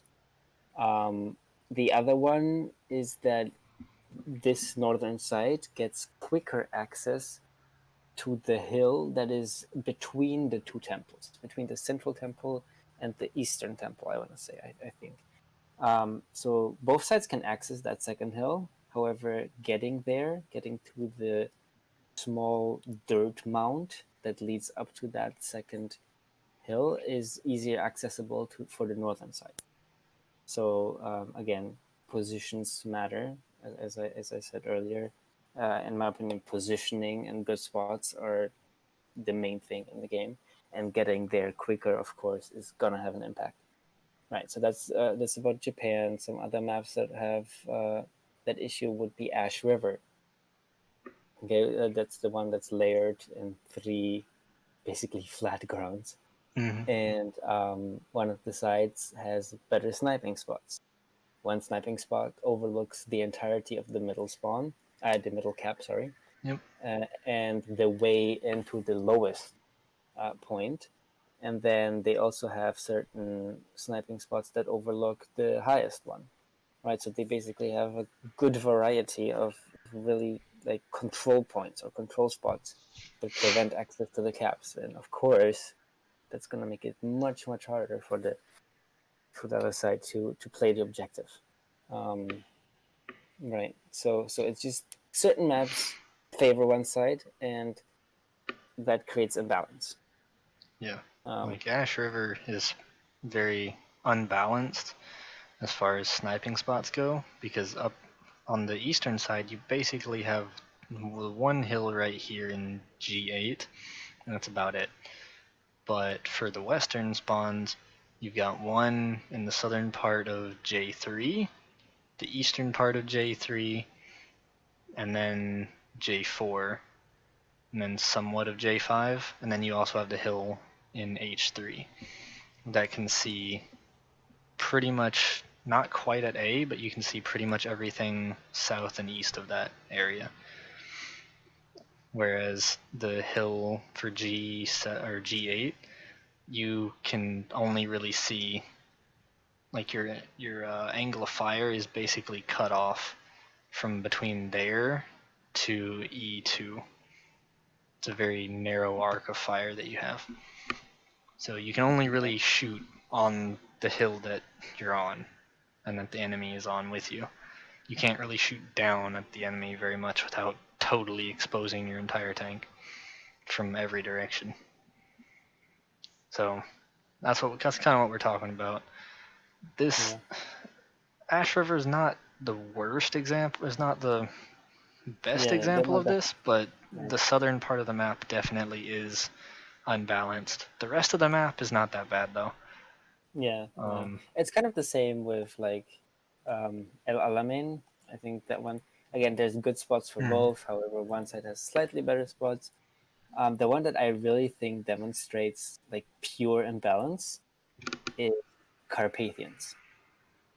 And that is that there is a spot on the map that shoots into the enemy spawn and overlooks like 2/3 of the map, I'd say. Yep. And E8, you can get up on their big mountain there. Exactly. And shoot across the whole map. That's exactly what I mean. Yeah. So from that spot, it's hard to hit because you're covered by both bushes and rocks, and you've got higher ground and shooting right into the middle of the map, right into people trying to get onto the hill. You can swivel around to shoot onto the other side on a slightly different spot, and you shoot right into their spot. So it's just like if you get someone there, it's GG. Okay, unless they can get you, but again, it's hard. It's hard to hit that spot. So that this map specifically for me just demonstrates imbalance. And I don't know if Gaijin intended to leave those ways up to those spots, but it's a mistake. I mean, the spot on what was the map? Kuban. There was a spot on Kuban in like I-13 where the northern team could reverse into their spawn up into like a little ledge and then climb all the way up to a spot that overlooks every single one of the cap points. Oh wow. And was pretty high up, so you could just peek your turret and yeah. So I thank God they removed that, and I think the second to last update they put some tank traps onto the access point. Nice. But yeah, that was very imbalanced, in my opinion. There's still a way up there that is incredibly hard to get through though, and usually people would waste at least 5 minutes until they can even get up there.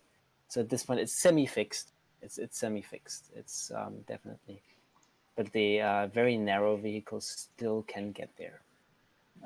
I've tested it in the RE251, and there is still access to it. So it's definitely something that you might consider.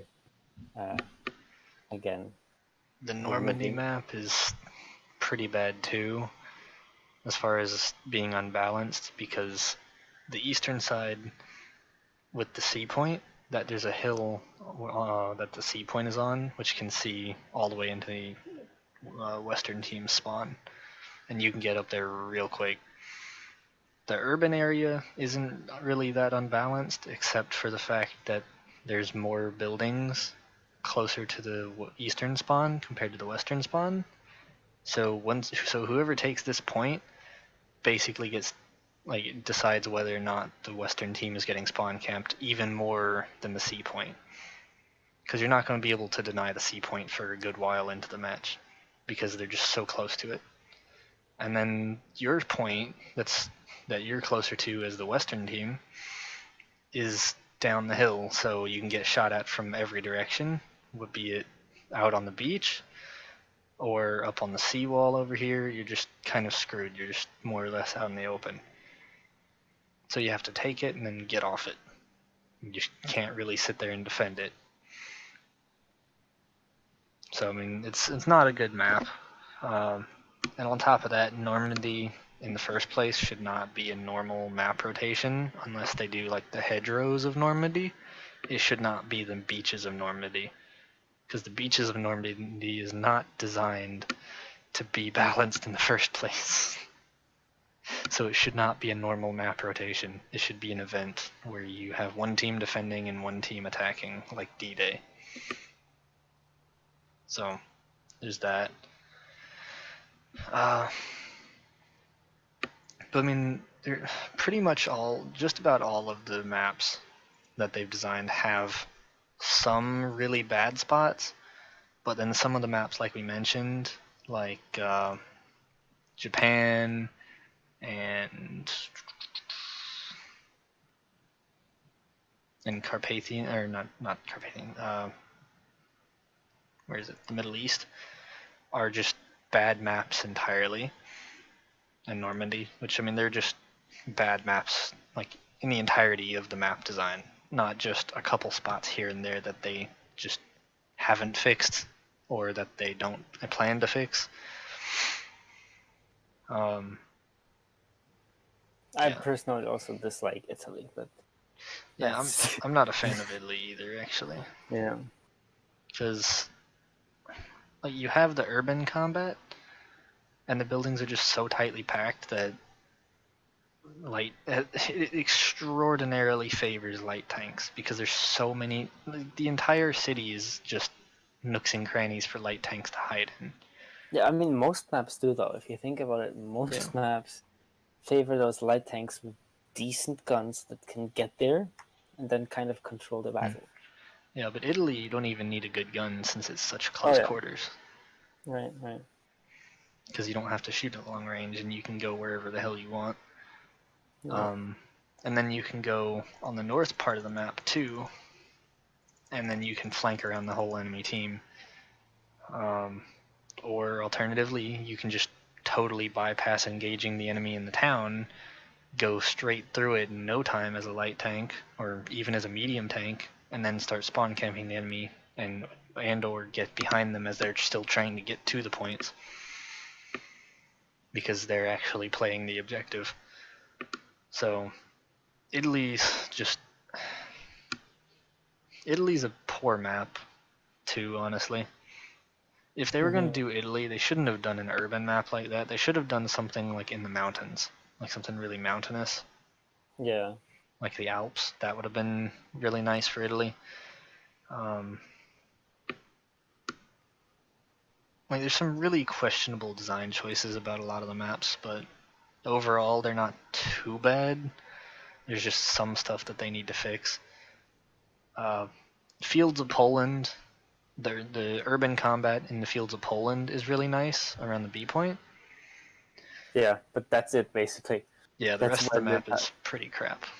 Because it doesn't really matter, you know. Each of the other points is close to one of the spawns. Mm-hmm. So it all basically comes down to who can control the middle town point, and a lot of the gameplay is literally vehicles getting in there real quick, capping, hiding somewhere in the city, and ambushing anyone that tries to get in there to decap it. And it's until the points run out. Basically, that's the whole game. Yep. So and on every side of the river, it just turns into a sniping war where you just, after the first couple minutes, you can't, well, not even the first couple minutes, it's like the first minute. Like, no joke. After the first minute, you can't go anywhere in view from across the river, because you are going to get sniped by 3 enemy tanks from either side. So it's just totally pointless to try and go to the sea from either side. And then for A, you can snipe all the way from spawn to spawn, no problem, in the north of the map, if it's the larger version of the map.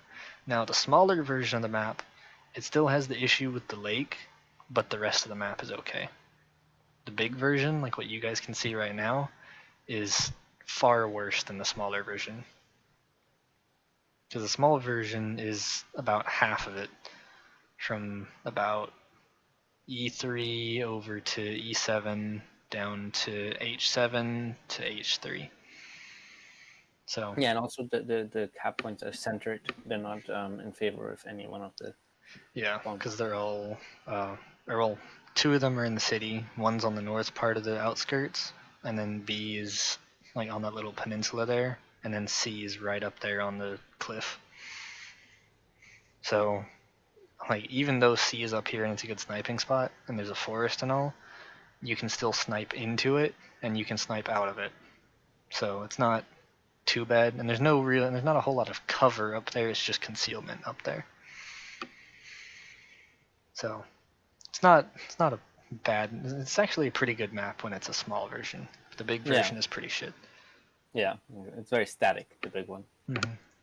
Sweden is a pretty good map. It's just if you don't like urban combat, then you'll hate it. Right. Well, at least it's not like it's there's stuff you can do due to the size. Like my issue with Alaska is there's like not a lot of spots to go to.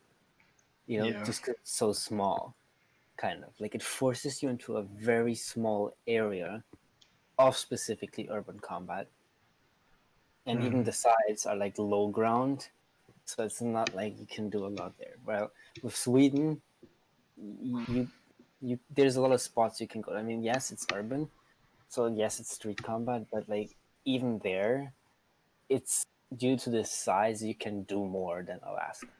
Yeah, and Sweden is basically the pinnacle of urban combat because there's some open areas where you can kind of snipe and deny the enemy, like do some area denial.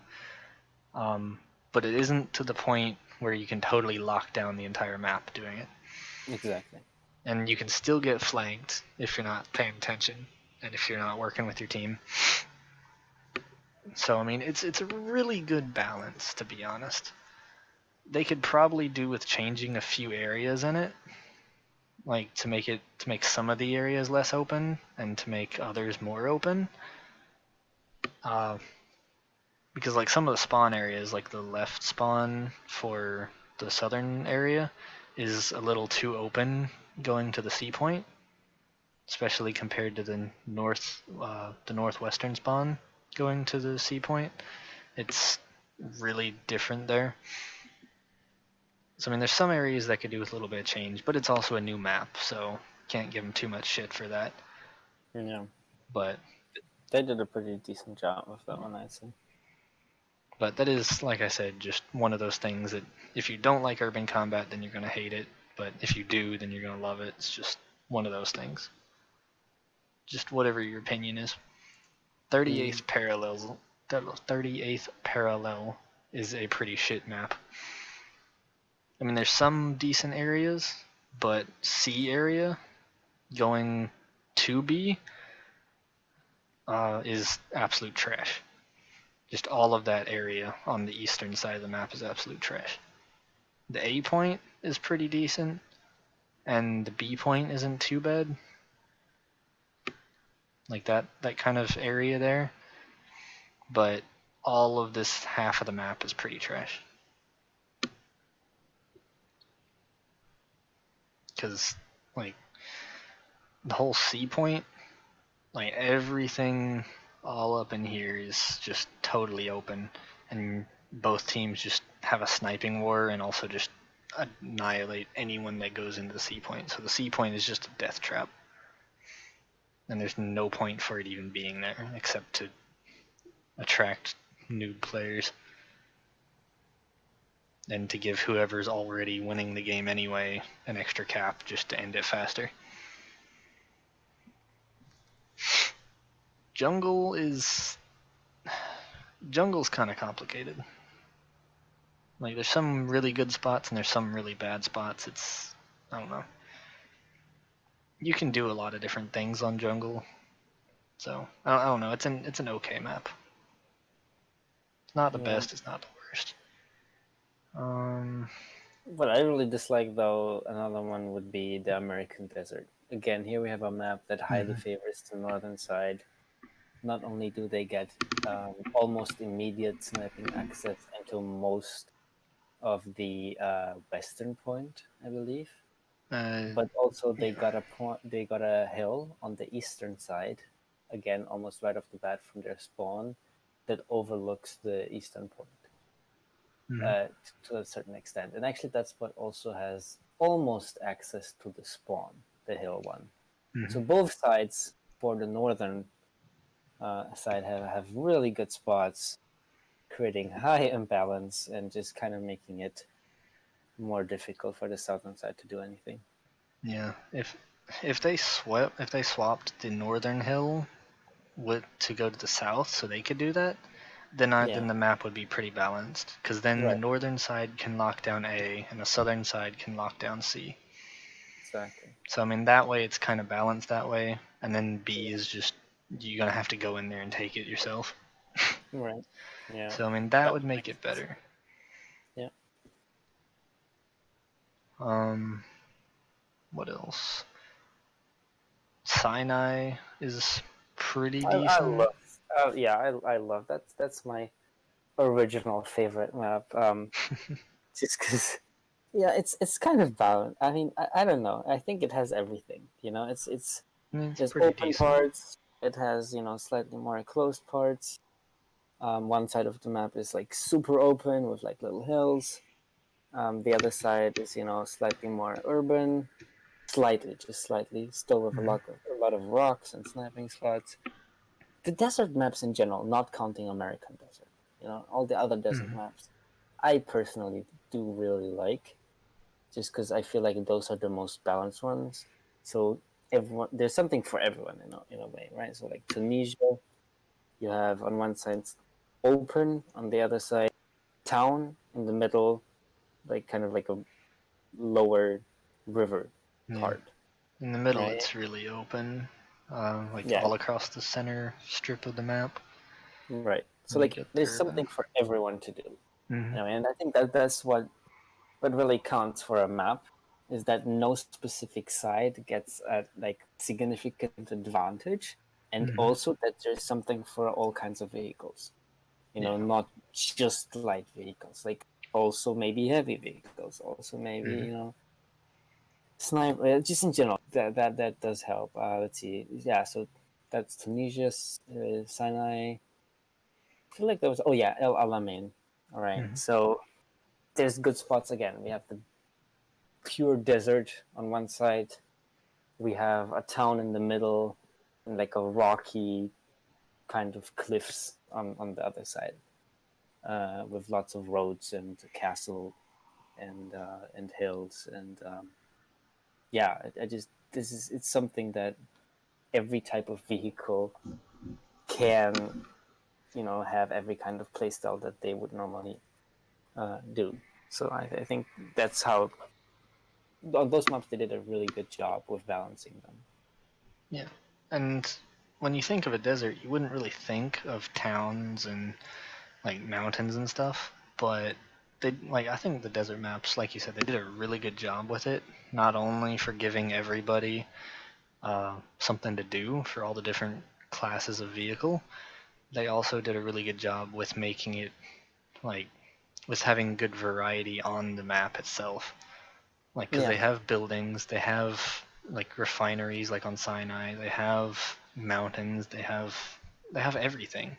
So Hmm. it's not really samey like you would expect from a desert. It's actually got good Right. variety. Hmm. So, Gaijin, just take note of what you did on your desert maps and apply it to the rest of your maps. Exactly. With the exception of maybe a couple, like having like Sands of Sinai, not Sinai, but the Sands of Sinai.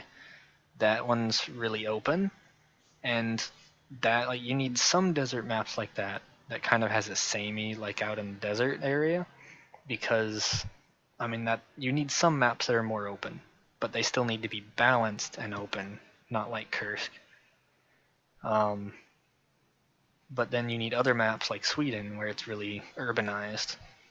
But then there's still like, but then Sweden is a perfect an example of a urban map, because there's some a little bit of open in areas here and there, like the parks and stuff. That's what you'd expect. So that's really nice. So you need some, like most of the majority of your maps should be balanced for all kinds of tanks. But then others should focus on one thing and stick to that one thing. Not like Alaska, where it kind of tries to, like, not where it tries to be rural, but then you end up having a big urban area, and then all the rural areas on the edges of the map force you to go into the middle. Yeah.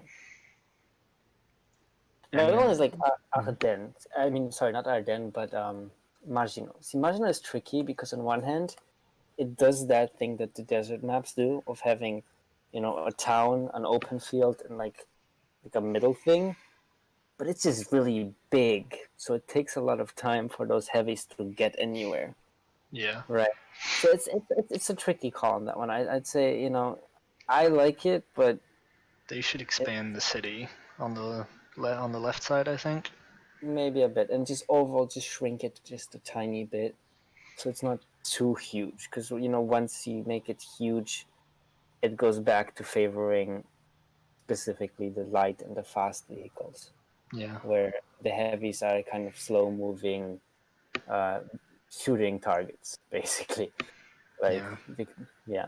If they probably shrunk it from the north and south sides to where it's more like horizontal looking, so you have a shorter distance to go from north to south, but more from east to west, that would be better. Because then you can still have the big open area and you can snipe, but it's not so unbalanced for heavy tanks. Yeah. Especially in the north. I mean, what often happens is you just go M18 to that hill or something. Yeah, so something like just goes up on the plateau just above the spawn, from their spawn all the way, and then it just waits for everything, like any kind of thing that's going up on the plateau to snipe into the middle 2 points, like you know what I mean. Mm-hmm. But yeah, so it's just like whatever gets there has control over the plateau, and there's nothing you can do about it. So yeah, it's a little, just a little bit of an issue. I think again, if they did what you just said of shrinking a little bit on those specific sites, that might help with that. I mean, in general, most of the maps that Gaijin's made just need some tweaks here and there. They don't need massive overhauls, but just some little things to really make them good rather than meh. But then some maps, like we mentioned, really need some overhauls. Because some maps that need overhauls, you don't necessarily need to just get rid of them. You could definitely overhaul them to make them different and to make them really good. Because Normandy on the southern part, and on one of the versions of Normandy where it's not the beaches, is actually pretty decent. Because you have a lot of the hedgerows and the hills and stuff, and then you also have the wide open areas between the hedges. So that's really nice to see. That's what you'd expect from Normandy.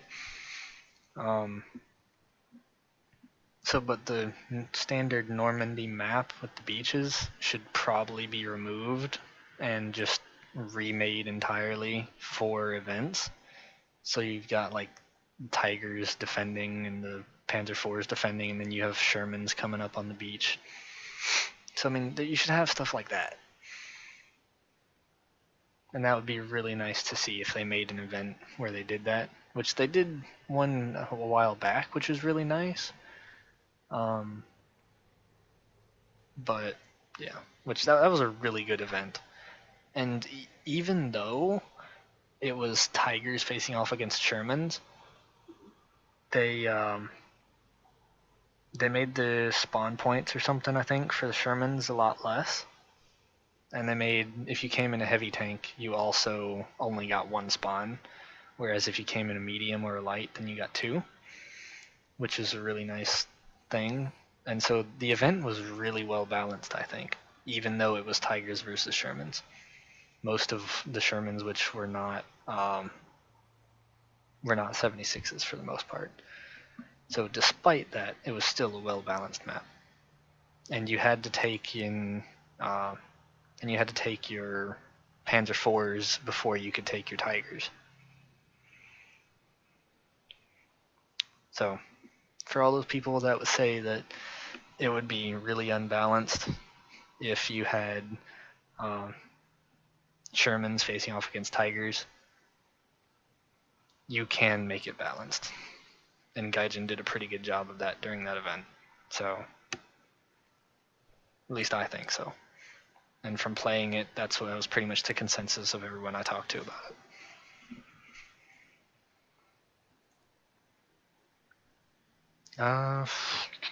Let me see. Talked about night vision, talked about map design. Okay, now we should need to talk about battle ratings. So, Wait. Did we talk about armor design? About the turret thickness? Yeah, I was just about to. Okay, sorry. Yeah, because I was tying that into battle ratings. Okay. The armor design for vehicles, like some vehicles have a lot of armor in the hull, some of them have a lot of armor on the turret, some of them have sloped armor, some of them are really flat. So armor design, and not just the thickness, is a very important part of designing a tank, because you can have some tanks, which I will go find some right quick.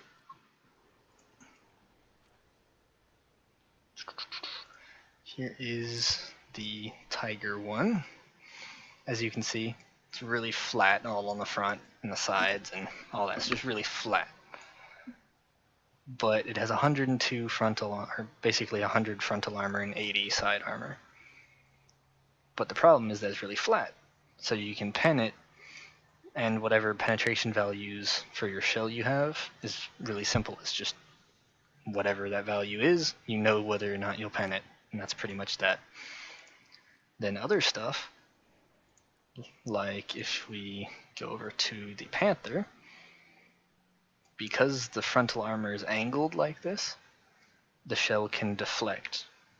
And on top of that, the armor, if I go to the armor values right here, it's got 20 millimeters less armor compared to the Tiger, but the effective thickness of it is actually more than the Tiger from a flat angle. It's about 130, 140, because it's angled. And that's if you're going straight through it, not talking about deflection with that. So that is a big thing to look at when you're designing tanks. And it's also a big thing to look at when you're balancing tanks.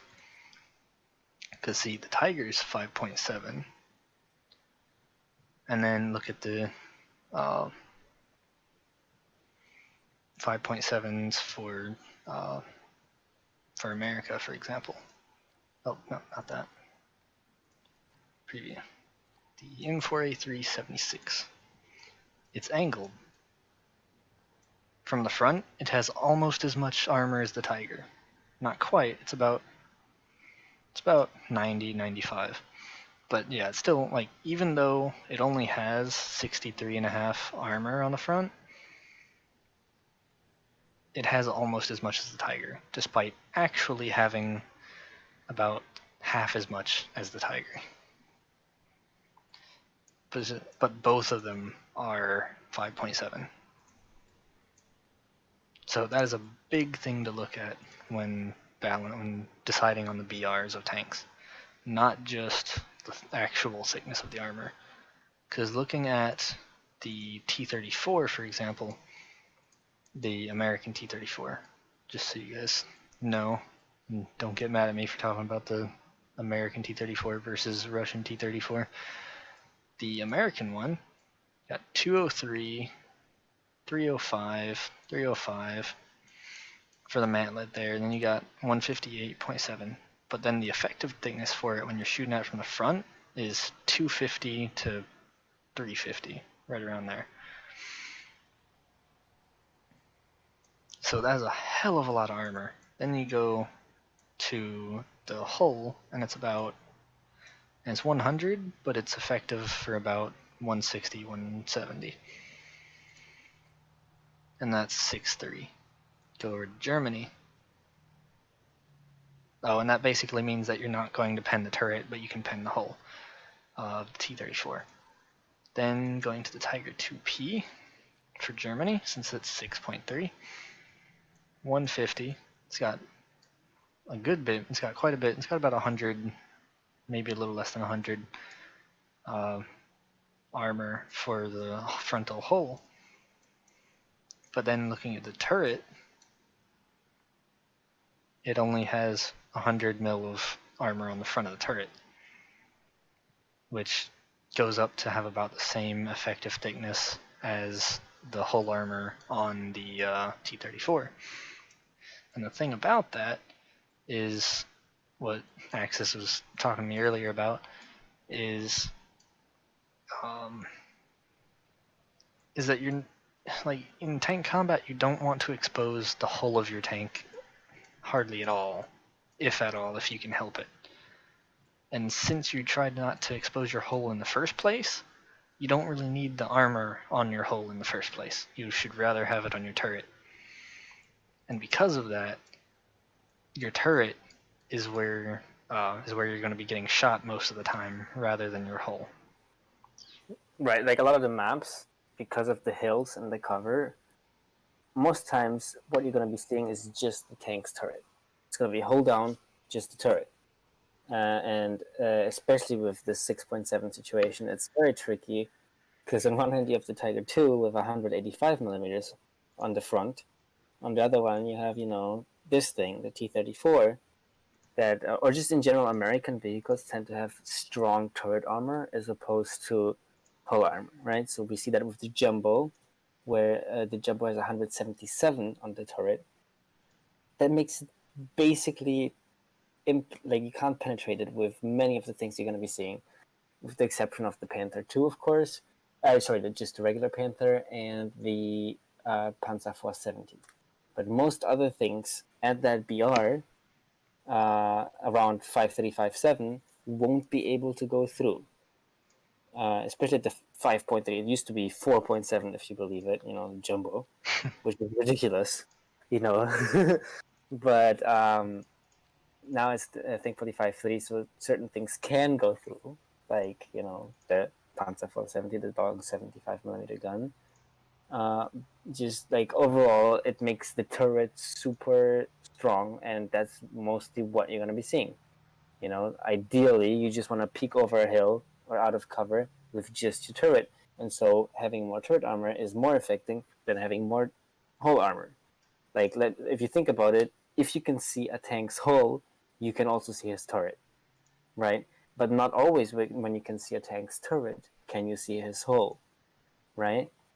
Mm-hmm. So hull armor basically isn't that important.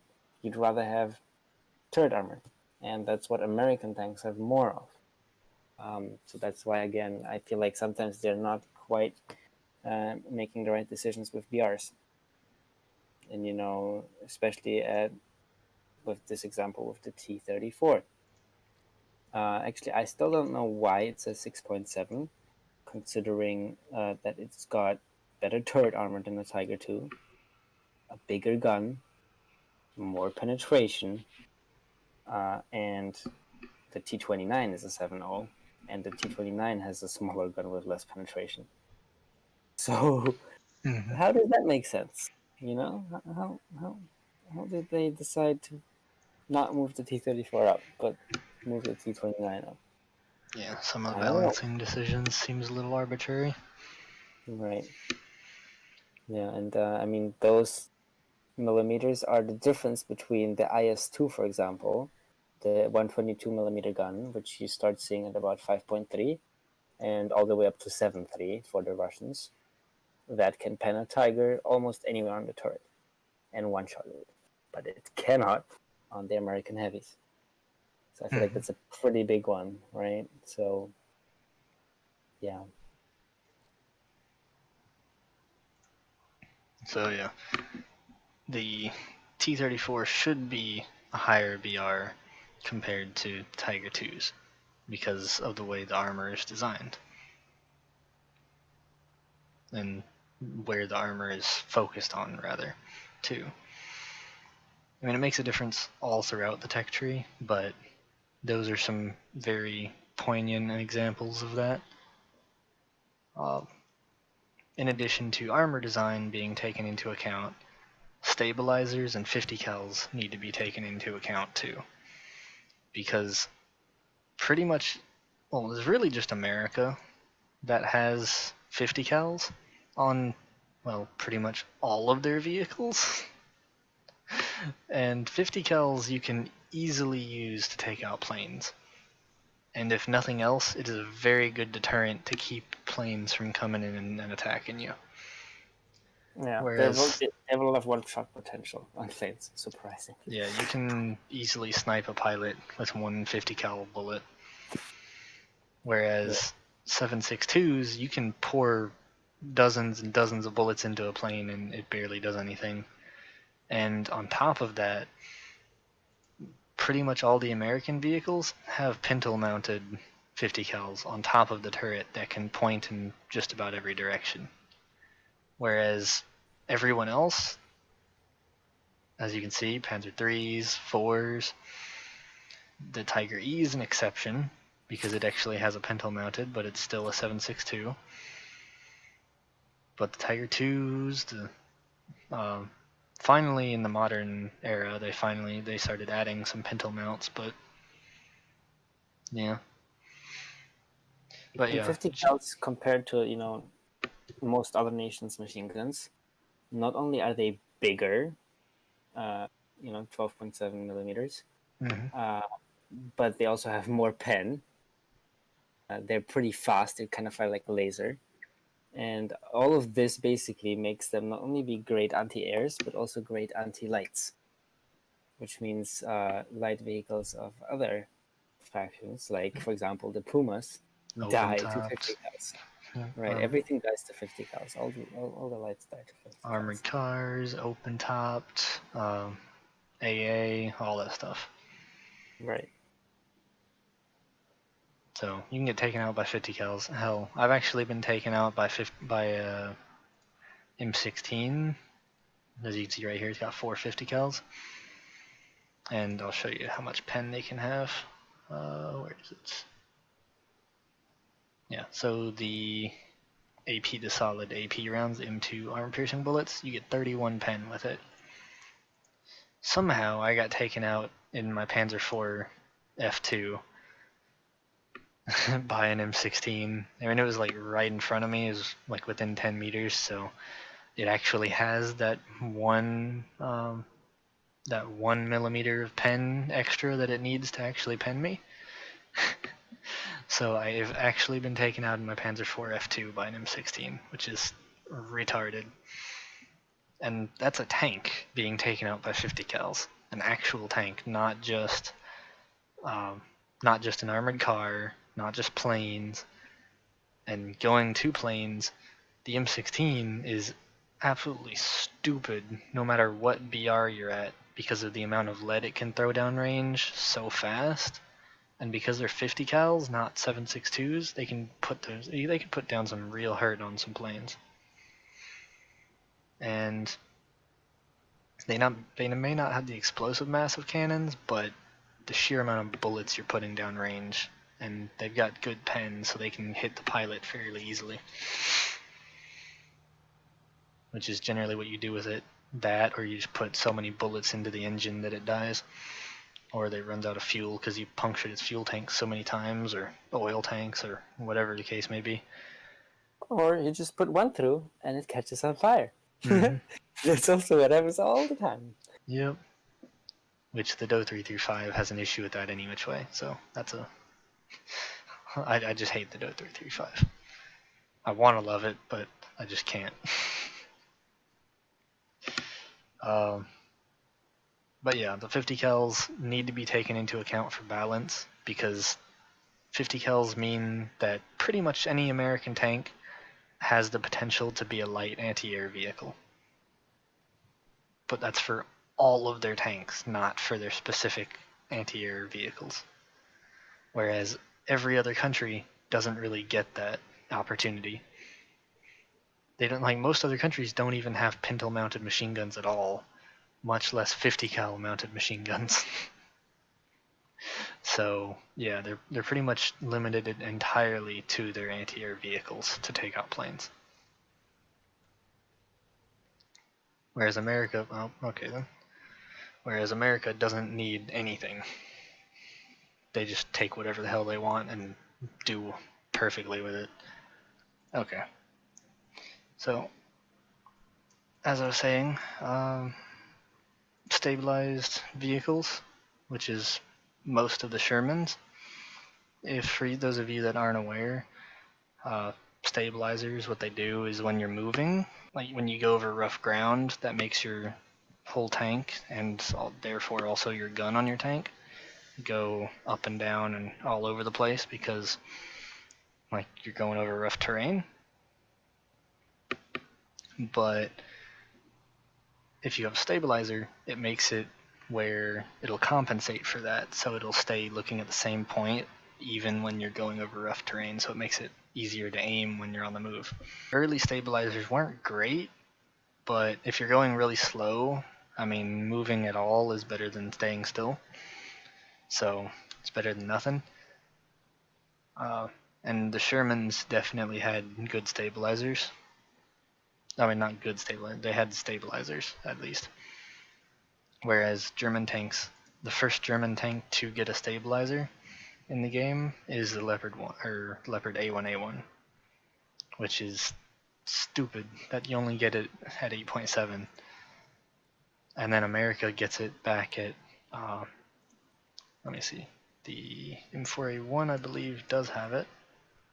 Yes, it does have a vertical stabilizer, which there's a vertical and then there's two plane stabilizers, just so you guys know. The vertical stabilizer only stabilizes it for up and down motion. The two plane does it for left, right, and up and down. But yeah, even the first Sherman at 3.3 has a stabilizer.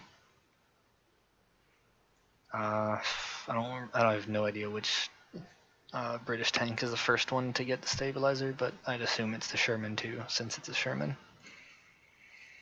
And I don't know about the other countries. I'd have to look into that a lot more, but anyway. Yeah, so Americans get stabilizers, which by extension, since the Americans have it, the Allies have it. They have stabilizers, which gives them a very, very good advantage. But yet another advantage rather. And on top of the 50 cals being taken into consideration for deciding on a BR, the stabilizers need to also. Right. And basically the way this plays in is that a lot of the times, if you know what you're doing, you will be able to one-shot or at least critically disable the enemy vehicle so that he cannot fire back and you're guaranteed a kill. Basically, whoever fires the first shot has this incredible advantage. Mm-hmm. And stabilizers help you get the edge on that first shot, right? So any stabilizer is some sort of help towards getting off the first shot, which means also getting the kill.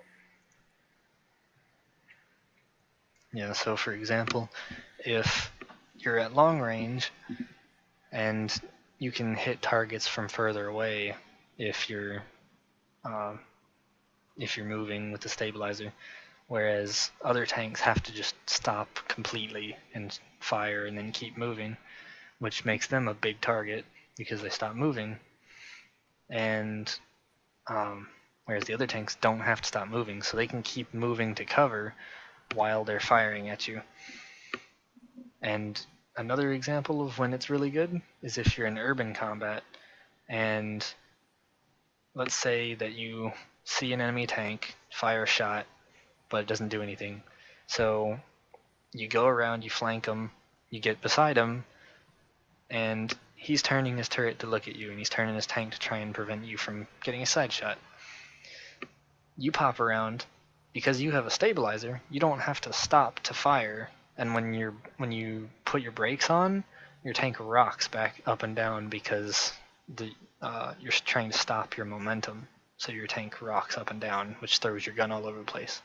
But because you have a stabilizer, it doesn't affect you as much, so you can get your shot dead accurate before you've fully stopped, which means that he hasn't turned around yet, which therefore means that you have a side shot on him and you can practically one-shot him, which means that Tigers versus Shermans, the Shermans are generally going to win in urban combat.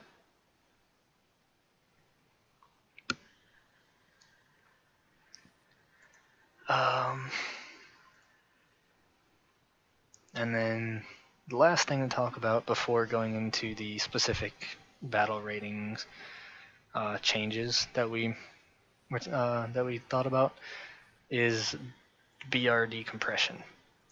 Because right now it just goes from reserve tier, which is basically 0, to 10.3.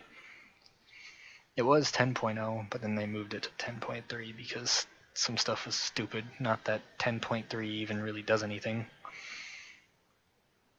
But hey, at least they recognized something, I guess.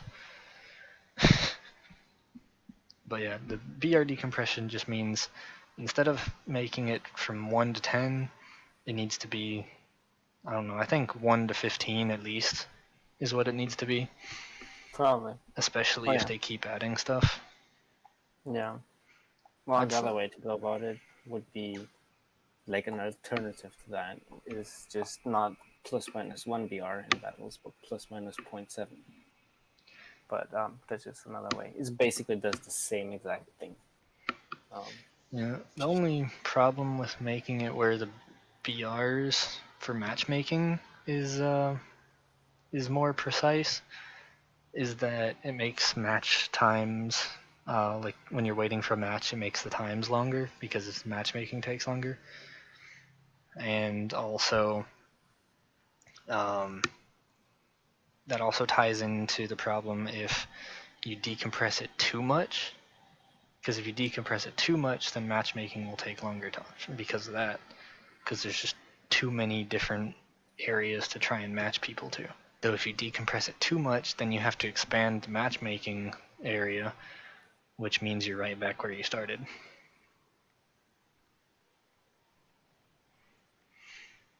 So it needs to be decompressed a decent little bit, but probably not to 20. Probably just, I'd say, like 15. Yeah, that should make sense. Like, not double, because yeah, I mean, that would literally just double the wait time. Yeah, you'd end up having maybe 3 or 4 tanks for each rank. Right. Yeah. So that would not be good either. So just like everything in life, you got to kind of find a balance with it. And with that said, we can move on to the specific battle rating changes, and this will go by pretty quick. So first off, and we'll go through the tanks first. The planes they're not exactly something we can talk about too much, but there are some really good examples that we mentioned that we would talk about earlier in the video. And we're going to go from the US to Germany to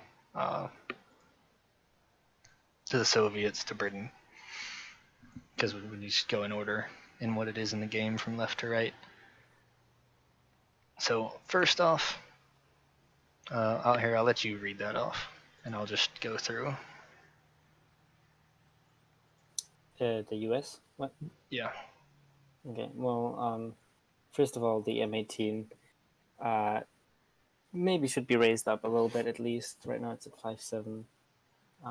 But basically it has no problems at 5.7. People can take it out basically to any BR. However, what it does right now is it just screws over all the German 5.7s, which are slow as it is. There's not a single one of them which is moderately fast. I mean, Panthers are okay, but T-34s, M18s, MX-13s, it's not a light tank after all. It's a medium, right? And it's a pretty big medium at that too, which, of course, carries a lot of weight. And basically what would happen is if we bump up the M18 slightly, maybe like 6.0, that would definitely help a lot with reducing this gap of light tanks that the Axis tends to have, especially Germany and Japan. Although Japan has, the M41 at 6.0, not quite as fast, slightly more armor, but yeah. So basically, M18 up to 6.0 should not see any problems. Still, again, the point of the M18 is not to face tanks head on, but to get to positions and shoot them in the side and one-shot them, which it does really well with the M62 Aphe shot. Then the M15 and the M16 should be switched as of right now, the way they are in the tech tree. The M16 comes before the M15, all right? So that doesn't really make sense. First of all, we can see it through their names, right? So M16 came after the M15, but also in terms of performance, the M15 has, I believe, two 50 cals and Yep. 137 with a slow turret rotation, which of course is really terrible for any AAA. Because that means you can't hit planes that are moving fast, which planes are going to be moving fast. Exactly. And the 37mm that it does have, well, it is a 37mm, has a high shell spread, basically meaning the shell goes all over the place and accuracy isn't that high, which again is not very effective. Bad Well, accuracy and the recoil management on the gun is absolutely terrible. exactly. And yeah, so basically these are all factors that make the M15 less effective in game than the M16. The M16 is a great AA. It does well in basically any BR. 50 cals laser shooters with high damage, and it shoots so many of them that it should do fine anyway. But again, it's the M16 just does so much better than the M15, and there's no reason that it should be before the M15. Like I mentioned earlier, the M16, despite it being machine guns, actually managed to kill a proper tank. So right, yeah. Then the American T-34 definitely needs to be at least 7.0, if not 7.3. It does everything the T29 does, and the T29 is a 7.0, which makes sense considering the size of the gun and the penetration. However, the T-34 not only has a bigger gun and more penetration, it also has more armor. It has double the rear turret armor. So honestly, it should be a higher BR than the T29, and definitely not a lower BR. The next one would be the T28, the small Doom Turtle, the premium 6.3. Yep. It has the single set of tracks on each side, whereas the other one has a double. Exactly. Another one in this case is the T95. Yep. So the T28, just like the T95, has a 50 cal and 305 millimeters of frontal armor. So the T28 is the single vehicle in the game that I can think of which cannot be penned frontally by anything at its BR. Except for, of course, the cupolas, but the cupolas are incredibly hard to hit. And they're very well angled. Exactly, and you can just put bushes on. The moment there's a bush on top, you have no chance of hitting those cupolas. Again, you can fire MGs and kind of roughly see where it is, but it's practically impossible. I mean, technically, yes, you could, but again, it's just you're not gonna go through. Yeah. Not a battle scenario. You're not gonna hit that. Right. Exactly. So the only way to kill it is from the side, and honestly, if something gets on your side, at that BR, it's gonna kill you. If something gets on your side of the T95 at that BR, it's going to kill you. There's not much difference. Because of course the T95 has slightly trolley side armor, but if you know where to hit, which is just the very top portion of the side armor, it will likely always be a one-shot with Aphe, which most of the tanks at that BR do have. So there's not a lot of difference between the T28 and the T95, which is the side armor, but again, as I said, if something gets on your side, you're dead anyway. no matter the BR really. So Yeah, because 150 on the sides isn't going to do a whole lot at exactly. 7.0. Yeah. So basically, there's no reason for the T28 to be at 6.3, and it should honestly be just the same BR as the T95, Yeah. which is 7.0. Yes, they are both slow. Yes, that makes them get to the battle slower, but on small maps, just like, for example, Normandy, where you can just hold down the entire street and nothing can pen you, or on the side of Cologne, or basically any other small map that lets you hold down a specific portion and get there quicker than on a huge map, you're invincible. And honestly, it's you're gonna be engaging both frontally. I mean, that's their point, is to be engaged frontally. Of course, if you get on the side, they're dead. Uh, I again see no point whatsoever that the T28 is at 6.3. It seems unfair to all the other 6.3s because everything is designed to be able to be penned by something frontally. Right? So something at the BR should be able to pen you frontally. And yeah, it just doesn't make sense. It's the same like the Tiger P and the regular Tiger. Yes, they one has more armor, but they can both still be penned frontally, no problem by everything that faces them. Yeah, because And the Ferdinand as well. Tiger 2P has the angle on the front, but the Tiger 2H is perfectly flat, and it's got the cheeks there. So angle versus more armor but flat equals about the same. Yeah. So yeah, overall, just it needs to go up, and Yep. there's no justification for it not to do that. I mean, yeah, and the next one is the T114, which is the American Light, the auto-loading heat firing. Yeah, Basically like an RPG with 433 pen. yeah. So 433 pen at 6.7. Yep. The thing faces Tiger 2s. There's nothing you can't pen, and you There's can literally one-shot nothing. pretty much anything. All right, and you get one every what's the reload, like 2 3, point something seconds 3.3 or seconds without 3 point, crew. right? So that With is crew, absolutely you could probably ridiculous. get it down to like 1.5 seconds.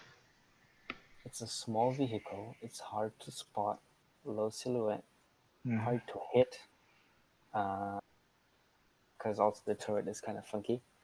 Yep. But yeah, and with that reload rate and with that shell type and that penetration, that there's no way that can be justified being at 6.7 facing off regular Tiger 2s.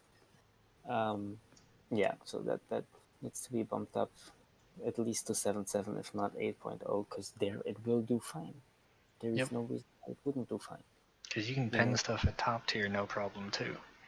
yeah. At 10.0. So exactly, and it's not exactly slow either. It's a light tank. Well, Yeah, I it's believe, 57. right? So yeah, just that does not make sense at all, and it can't be justified being at that low BR. For Germany, the oh right. So if the Doom Turtle is at 6.3, which we argued shouldn't be, then the Jagdtiger should at least be at 6.3. Yeah, it's Fun at fact, 6.7 right now. right? So it's at 6.7 now.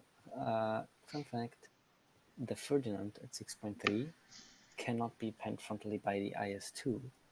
However, the Jagdtiger can be one-shot by the IS-2 frontally on the lower glacis. I was actually one-shot there, surprisingly for me. I mean, I didn't realize it could be done, but yeah, I went into the protection analysis, and it is possible for the IS-2 to one-shot the Jagdtiger frontally. Yep, that's Yeah, because the placement of the engines and the crew and the Ferdinand has everything set further back. So that's why. Yeah, and yeah, it's slow. It doesn't have the great reverse of the Ferdinand, which is same forward as backwards due to the electric engine, or I don't know, something with the engine. I'm not sure if it's electric. Um, and yeah, it just doesn't really make sense for T28 to be at 6.3 and not be able to be penned by everything, and be able to pen everything because of his gun, which is a great gun, and the Jagdtiger basically gets shit on by most of the things it sees. APDS goes through it, the T-34 American goes through it one shot, the IS-2 that starts at 5.7, but that 122 is seen on even 5.3 vehicles can go through it in one shot in, so it's just a little bit ridiculous. And yeah, the next one is the Tiger One. Well, the Tiger One has seen a lot of VR changes, but basically due to its flat armor and the ability of the long 75 and long 76 to go through it, and a lot of these are starting at 4.7. Uh, why is the Tiger, which is so slow, well, comparatively slow, and flat armored at 5.3, 5.7? So the Tiger 1H definitely, also because of the lack of certain ammo types, should go down to 5.0. No APCR. Yeah, exactly. So it actually can't pen the jumbo turret, which the APCR on the Tiger E can. But yeah, and then the German tank destroyers again. So they're somewhat controversial, I'd say. Also, they changed a lot over time. So a lot of the things that were good or bad have changed to good or bad. The Waffenträger, when it was first introduced, had almost no gun depression. But after proof from historical pictures, Gaijin was not able to continue lying about its statistics.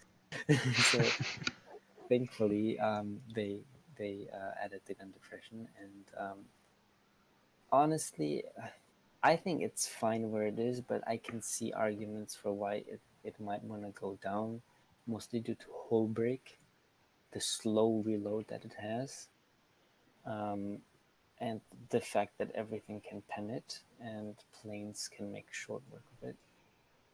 And the VFW, the Versuchslagwagen, definitely after getting that rework, I think needs to go down to 5.3. The VFW is the widest vehicle in the game, Yep. which when it was first introduced, it was amazing. That's what 5.7 Germany needed, especially when dealing with those full up tiers.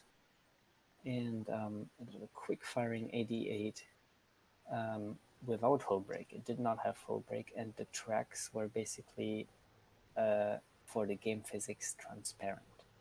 They did not interact with anything around them. However, all of this was remodeled, and now it gets hull break. So basically, anything with a lot of things with HE, depending on where you shoot it, will hull break it. Heat FS hull breaks it. Big HE shells hull break it. 50 cals go through it anyway, but that was also always an issue for it. And the side skirts went down, which is the only way you should be playing this vehicle, as it reduces the reload significantly and makes your turret be able to go all the way around as opposed to just facing frontally like a casemate. Because right now it's 4.7, and then if I put the side skirts up, it goes up to 7.1. Exactly. Right. So, but now with those side skirts down, interacting with the physics in the game, even like certain streets on city maps, you literally cannot go through if there's like tank traps or dead tanks because you're too wide. Yep. Most city maps, you just literally cannot use that in urban combat. It's just too wide, and it's a massive target, so you will be seen from absolutely anywhere. Of course, being hit anywhere with certain shells will hull break you, so it's a little ridiculous. And you're a big target for planes. Now, the Waffenträger, basically, the only thing it doesn't do is the reload. And it's kind of sad how the VFA used to be so good and now it's so bad performance-wise, and why it's still at 5.7. Same thing for the Waffenträger. Right. Because the Waffenträger used to have the 8.7 reload like every last one of the other 88 cannons that was not designed specifically to fire quickly, like the VFW, have 8.7. But then in the latest sneaky little update that they did not list as being a change, they changed the Waffenträger's reload rate to 11.1 and thought nobody would notice. Right, and then at the same time you have the 3.7 QF RAM with a 90mm gun. So it's, was it 90 or 94? I forget. I know. 94. 94. Okay, so it's a little bit bigger. So it's a bigger gun. It has slightly less penetration, but still APCBC shell, if I'm not mistaken. Yeah, APCBC 204. Exactly. It's at 5.0. That's 3. And 5.3. Okay, they moved it up. Mm-hmm. And but it has no hull break. It is very narrow, quite small compared to the VFA. So why does it not have hull break? It's basic. They called it the British VFA, and yet even after such a long time, they haven't implemented the hull break mechanic into it. A little surprising, a little disappointing, a little imbalanced. I don't know. Well, I would argue that the VFA should go down to 5.3 and be at the same BR as that, just because it's so wide and it has hull break. Anyway, moving on, the M40A2G, the German M48, should be. One thing I forgot to mention earlier, the and speaking of the VFW and the M48, it reminded me, the VFW and the M48 both have pretty bad sights, which I think they buffed the sights on the VFWs. Because when the last time I played it, it felt like it was a little bit better than what it used to be. But sights, like view, like the zoom distance that you have for your sights, should be taken into account for BR changes too, because stuff like the Leopard 1 have extremely good sights, which makes it very good for sniping at long range, but stuff like the VFW and the M48, or at least the previous iteration of the VFW, had absolutely terrible sights with very little zoom and very poor sight FOV. So I think it even had parallax. Yeah, I feel like discrepancy between the sight and where the shell actually goes, or like where it fires from, basically. Yeah.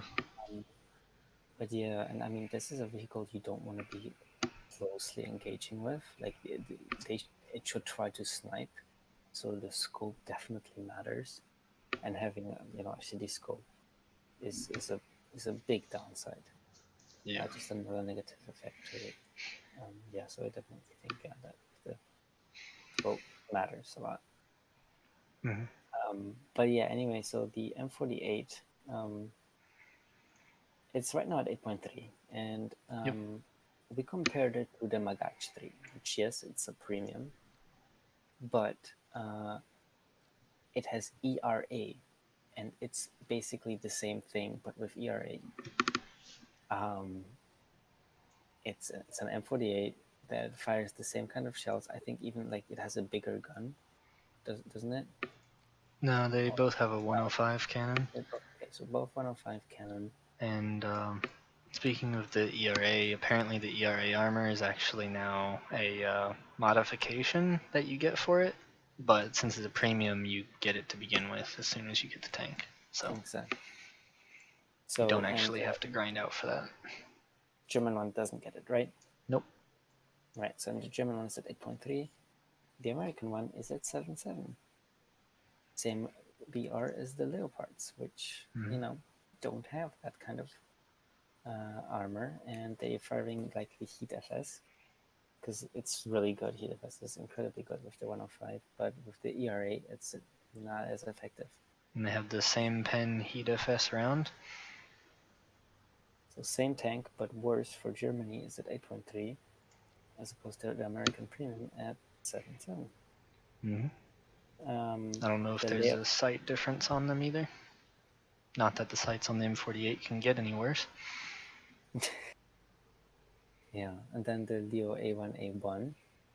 There was a time when both Leos were the same BR, actually, I think, a long time ago. Oh, wow. Yeah. But the Leo A1A1 is the first actual German vehicle to get a stabilizer. The other one would be the BMP, but that's stolen, so I don't really count that. And yeah, so right now it's 8.7. I don't think that actually has a stabilizer. It doesn't? Okay. Well, unless it's the BMP 1P upgrade, which I don't have yet. Right. Yeah, I'm not entirely sure. But yeah, so why is it at 8.7? It's a Leopard, right? It's a Leopard 1 at that. And it's got a 105, right? It's not the L44. Same cannon as the Leopard one. Exactly. So it's just a slight difference in turret design, I believe. They just slapped on a couple pieces of thin sheet metal on the turret and called it a day. Right. Does it have Apfsds now? I think they added that since. Yeah, it does. You have to research it, and it's 154 plus 30%. Right. So it does have the darts, which is amazing. That ammo is amazing, and that's why it should be, maybe 8.0, 8.3, and not 7.7. Doesn't have as much pen as the Heat FS, just so you know. Right. Well, that's to be a thing. Chemical rounds have more pen, but also tanks tend to get more protection against chemical rounds later on. Yep. But still, yeah. So it does have the darts, which is what should make it have a higher BR than the Leo 1. But again, it doesn't really vary in anything else from it, and that's why it should be 8.0, 8.3, not 8.7. It's way too late for the first German vehicle with a stabilizer. Yep. And it's not that different. So yeah, it doesn't make sense. For Britain, the Comet 1 and Challenger, both firing APDS, and yes, that is technically a World War II shell, late World War II. Oh, they were doing research on it in World War II. Right. So its development started in like 1943. Yeah. But yeah, so it's subcaliber and has so much pen, and both the Comet 1 and the Challenger have it. And if they want to retain it, I certainly believe they should be moved up to 5.7. Because I don't see why not. They can do just fine at that BR. They're fast vehicles with a lot of pen. APDS does pen the Ferdinand, it does pen the Tiger II, it does pen the Jagdjäger. And that is why they should be moved up, because it can do incredibly well even with the full up tier. Yep. They aren't stabilized like the Cent. So the Cent, which fires APDS and is stabilized, should be moved even higher. That is why we think, the Centurion Mark 1 would have a spot at around 6.0, 6.3, not at around 5.7 right now. Because again, what we talked about earlier was the first shot potential and how it one-shots, basically, especially the Tiger 2H, and that would be like something you might be afraid of. But again, then if you think about it, the Tiger 2H carries its ammo at the back of the turret, right? So APDS will go through it and hit that ammo almost every shot. And because of the stabilizer, it usually always gets the first shot off. So the first shot is not only fired before the Tiger, but it also hits the ammo at the rear of the turret if you aim correctly. So it should not have absolutely any problems at 6.0 to 6.3. And because of the way the APDS works, compared to other shells. Same thing for the Apfsds. The more armor a target has, the more effective the APDS is, because if you have very little armor, then as the shell passes through the armor, it'll have very little friction, which means less metal will be scraped off of the armor of the tank, and which turns into shrapnel, or the technical term is spalling, which goes through the tank and damages stuff and kills people. But the more armor you have, the more spalling there will be as it passes through it, which means that the heavy armor on the Tiger actually becomes a detriment, because it's not enough to stop the shell.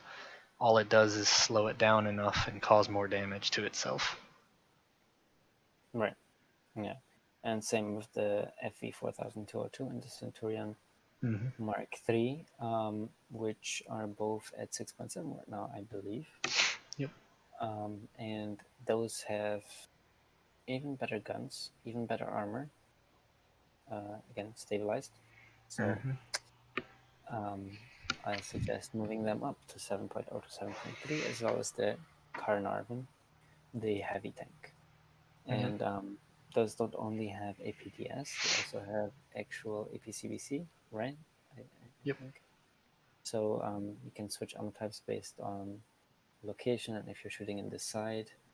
So you won't be relying only on APDS, which means you can actually get some good post-pen damage even with the APHE. And right, so definitely needs to be moved up. No match, the Tiger doesn't really stand a chance just because he can't fire the first shot and because he isn't stabilized. Yeah, so that's it basically for the Brits. For Russia, honestly, my problem with Russia isn't really the BRs. It's just the way the stat cards kind of lie in a way. Like, I don't know if you remember, but a couple of years ago, someone found a armor modifier in the coding that multiplied Russian armor by like 1.5, I think. And Gaijin was like, "Oh yeah, that's it's a coding mistake, not our fault." But it's just a little too. Like no one bought that. Like, let's be honest. Just for Russian vehicles, Russian company. Yeah, no. We all knew what was going on. That was not. It's pretty obvious. Yeah, and I think that's certain things are still going on. Sometimes Russian vehicles seem to get shots off that only a stabilized tank would do with non-stabilized tanks, like early T-34s, or a certain ridiculous pen that should not be able at that angle with that type of shell at that distance. And the protection analysis doesn't say it, but in game it happens. So I don't know, but it seems quite sketchy. What we did find though was that the PT-76 should be moved up just a little bit, to 6.0, because again, it does get heat FS and it is amphibious and it gets a smoke screen, not smoke shells, a smoke screen, which lasts a long time and basically smokes everything behind you as you're driving. Yep. So you can cover a much larger area and cover your entire team with smoke. Exactly, which is very useful. But yeah, again, it's amphibious, so you can do some tricky stuff with it. Get into positions where the enemy does not expect you, and Germans don't get amphibious vehicles. Maybe like the BMP, the stolen one. Yeah, but Like that's a that's Russian it. vehicle. Again, that is it, and it's just it's a cool concept, cool mechanic that you can really use. And because you do get heat FS, even though it doesn't have that much pen, as the gun isn't that big, heat FS still hull breaks everything that is hull breakable. Oh, and the PT-76 does have a two-plane stabilizer. Okay, so it has also a stabilizer, right? So at you 5, can get 7 in the inches. water and you can hit stuff, and you can basically not be hit yourself because all you'll be showing is your turret, which is tiny. Yeah, it's quite difficult to hit. But yeah, and as I was saying, so heat FS, anything that is hull breakable, if you get hit by heat FS, you're Holberg. Right. Yeah. So yeah, like the VAW or the Waffenträger. So it doesn't really seem quite fair to be at 5.7 with all these It's 5.3. special mechanics. It's 5.3. Are you serious? Yeah. Oh wow. Okay, that is Yep. bullshit. So yeah, and then do you want to talk about the object? I haven't really been facing it that much, but so you probably have a better insight on it. Yeah, I've fought the Object 120 quite a bit, which it is premium, which not that will stop many people from buying it because it is insanely good. Yes, it doesn't have that much armor, and that is the one and only bad thing about it, because it is fairly quick, and on top of it being fairly quick, its Heat FS shell is 480 mil of pen, and then Apfsds is 405, which is still more than enough to kill pretty much anything, especially at 7.7. And so you don't even really need to use the Heat FS. You've got 1,000 meters per second with the Heat FS, which is really good for Heat FS, because normally they're like 7 or 800. And then you go even higher at 1,700 meters per second for muzzle velocity for the Apfsds, and it's a 152 millimeter shell. So that means even more friction, so you can one-shot pretty much anything really easily, and because of the velocity on it, you can just it's basically point and click at just about any range. Like, because of the sheer amount of velocity, you can just snipe with it insanely easy. And even at 2,000 meters, you still have 304 millimeters, or 340 millimeters of pen, not 304. So, no matter what range you're at, it doesn't matter. You can still pen just about anything, especially at your BR, much less up BR. And you're not going to be shooting at 2,000 meters very often at all. You'll mostly be shooting from 5 to 1,500 with this thing. 2,000 just a little crazy. Yeah, and it also gets an HE shell. So yeah, as we know, 152 millimeters of HE can kill absolutely anything in the game. you have 5.9 kilograms of explosive. Yep. And because of that great muzzle velocity, that actually also transfers to the HE. I mean, it's not as much naturally, but it's much higher than all the other 152s. Yeah, and it doesn't actually lose, and unlike the other two shells, it does not lose explosive mass on the way. So you don't have to worry about pen, or damage rather, not necessarily pen. Yeah. So it's also great for trolling. Mm-hmm. So you can turn it into a derp gun, not just a sniper. And speaking of sniping, a rapid fire sniper, because it's a 10-second reload without any crew on it. With crew on it, you can probably get down to 8 seconds, which like the 75 for Germany, which is less than half of which is which is almost exactly half the size of the 152. Has about the same reload as the Object 120 with crew. And then you look at other stuff like the KV2. It has a 152 also, but it has a 43-second reload. And then something not Russian, there's this the Sturmpanzer. It's got a 150 with 20-second reload. The US, where is it? The Sherman 105. It's only a 105, but still it's 12 seconds, which is a 105 is smaller, so I mean it's still more of a reload. But you guys get the point with that.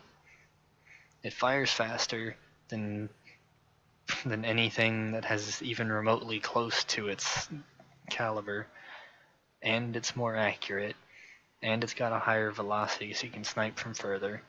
And it does, and because of the size of the shell, you'll be doing more damage than most anyone else, even with solid shells. And you're pretty quick, and your profile's not too bad. See, I'll preview it for you guys right quick. See, you're a little high for the profile, but you're still fairly narrow. You just have a long turret and a long body. And like I said earlier, your armor's not great, but if you're at the long enough ranges to where you can properly use this thing's gun, it doesn't matter because no one's even going to be looking for you, much less be able to hit you. So, yeah, that's and Project 120. Again, we can compare this, which is at 7.7, correct? Yep. To the 8.7 German Leo A1A1, which is the German vehicle to get Apfsds. And I mean, like, each one is going to get one shot by most of what, sees it. Mm-hmm. With the difference that way bigger gun, way better scope. Shells are the same except for, size and the HE being super effective. But yeah, it just doesn't make sense to have this at 7.7 when the A1 is at 8.7. Less effective shells, a barely lower reload. Let me see, is this slower? No, they're the same. They're the same speed. So same speed, barely lower reload rate, smaller gun, less effective shells, lower velocity shells, and barely any more armor. Yeah. But a full BR higher. And it's not premium. Yeah.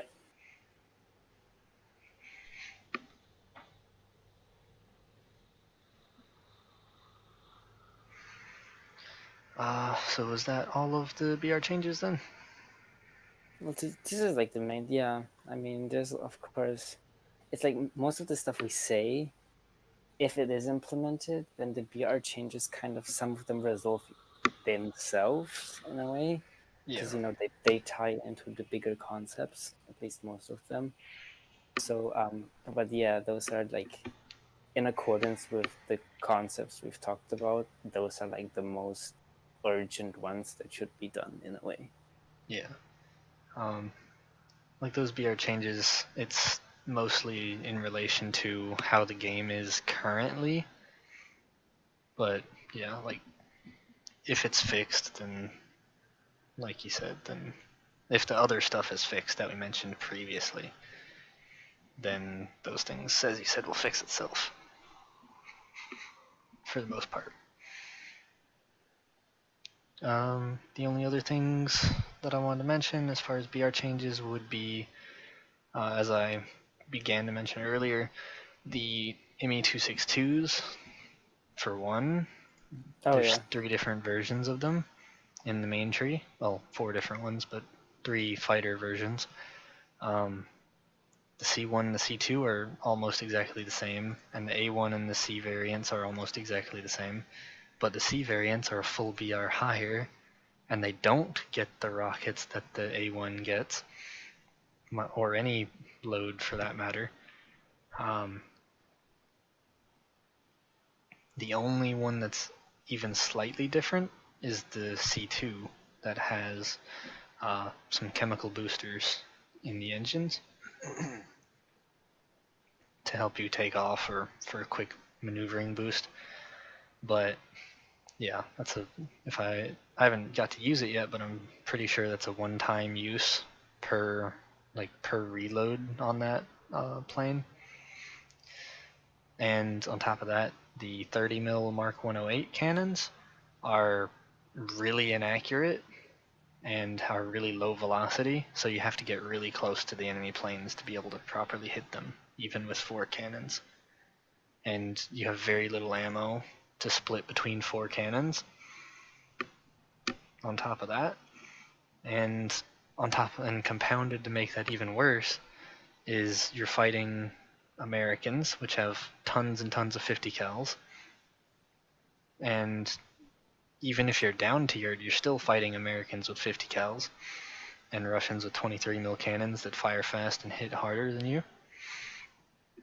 So all the 262s, for one, should be the same BR, and for two, they should be put down to at least 6.3. Right around 6.3 would be good. Maybe 6.0. Because one, historical accuracy, two, you have to shotgun your rounds, and three, you're not as fast as what you should be for being a jet. And yes, it's an early jet, so that makes some sense. But you shouldn't be fighting Cold War era jets that can go 1,000 and 1,100 clicks per hour. Yeah, when I mean, you can and only just go look at the 800. Kika. The Kika is at 6.7, and not only does it get 30 mils, just like the ME262s, the other ones, like the higher ones, it also gets an 800 kilogram bomb. Like, what the fuck? Oh, You wow. know? And at 6.7. So why doesn't Germany? We get the A1U4. Great, thanks, Gaijin. Yep, and that's only got 50 mil, which it is really good for taking out tanks. But like I mentioned earlier in the video, you have to have total air superiority. Yeah. Because and even if you do have total air superiority, 50 cals from the ground can fuck you up. You take a 50 cal or two to your engines, that thing's going out. And if you take a 150 cal to your pilot, unless he's fully upgraded, then you're going out. So, yeah, it's not good. And that's only 50 cals. That's not even going into if you get hit by a 40 mil. If you get hit by a 40 mil, you're screwed. No matter where you get hit with it. And because you can't move as fast as other jets at your tier, or at your BR, then you're an easier target to hit. And especially, well, if you're a 6.7, well, you're going to get up tiered to BRs that have radar anti-air, so you're even more screwed than when you're fighting non-radar anti-air. And if you decide to take the C variants of the 262s at 8.0, you're guaranteed to be fighting radar anti-air every single match, and you don't even have any ground pounding loadout. None whatsoever. Which the A1A doesn't even have any ground pounding loadout because the rockets are purely meant for air-to-air combat, like bomber hunting in particular, because you have a lot of small rockets. So that's what those are meant for. But yeah, the 262s, they need to go down to 6.3. The Pulitzer Store, I think, would be good at 6.32, just to be at the same BR as the rest of the 262s. And because it is really good, and it cuts off some of the weight on the plane by only having one cannon, so it does go slightly faster to start with, but not enough to really make that much of a difference. The Horden 229... Even 6.7 would be fine. Like, honestly, like, I would be totally fine with it being with the later 262s being at 6.7. I mean, that would make sense. They would be the same like kind of time as the Tiger II, which is probably when they were used anyway. Yeah, I mean, right? If they did the first 262 and the Pulitzer Store at 6.3, and then did the C variants at or at least the C here, if they did the 262A and the 262C1 together at 6.3, and then put the C2, since it has the chemical boosters, at 6.7, I think that would be good. Because the C1 doesn't have that. Right, so they get the speed, and sure, they don't turn great, but the stuff they're going to be facing, F80s and vampires and that stuff will be outturning them, but they'll be able to, keep up with the speed. So they should be fine. To give you guys a little bit of an idea, the 262s are from 1945. looking at what they're fighting, P-59, let me go to information. Which you guys won't be able to see this just yet. If it will go ahead and work for me.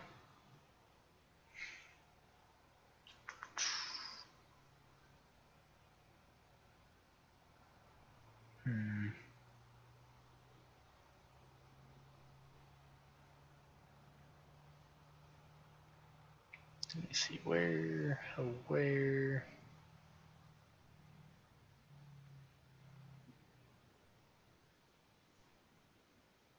Well, apparently its development began in 1941, surprisingly.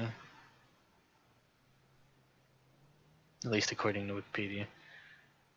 It was tested until 1944.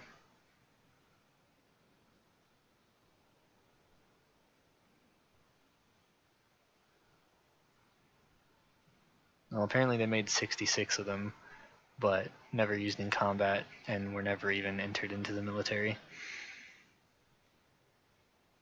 And they were replaced by the P-80. It says P-80. What's the P-80? I haven't heard of that. I know the F-80.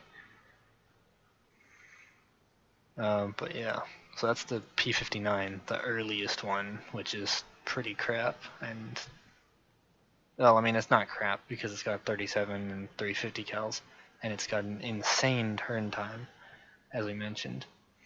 But as far as speed goes, it's not the best, but it has a really good acceleration. But then there's crazy shit like the F-80. This is at I'll check out the one at 7.0. History.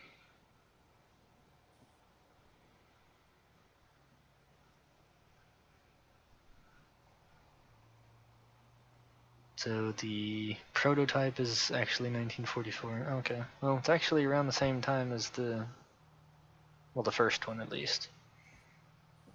Yeah, but historically the Germans were the first to develop jet engines. Mm-hmm. And that's what they're famous for, right? So yeah, the first real working engines. Yeah.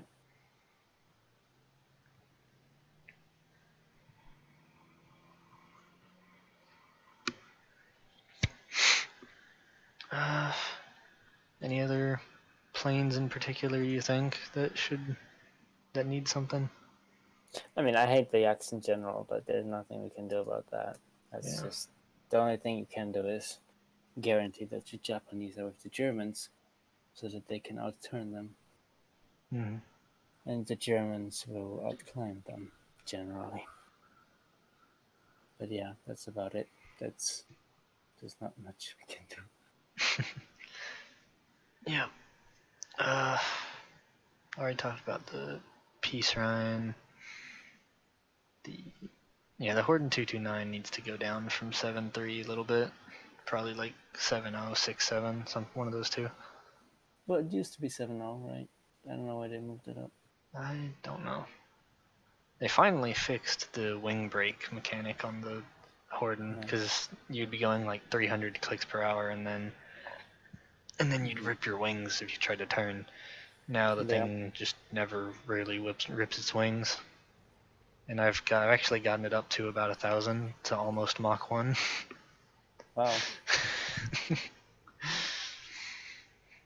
Which is pretty funny considering it's from like World War II prototype. Yeah. Okay. Well, that is everything that we need to talk about, I think so. Okay. Well, I hope you guys enjoyed the video, and I will see you guys next time, and thank you for recording with me today. Yeah, no problem.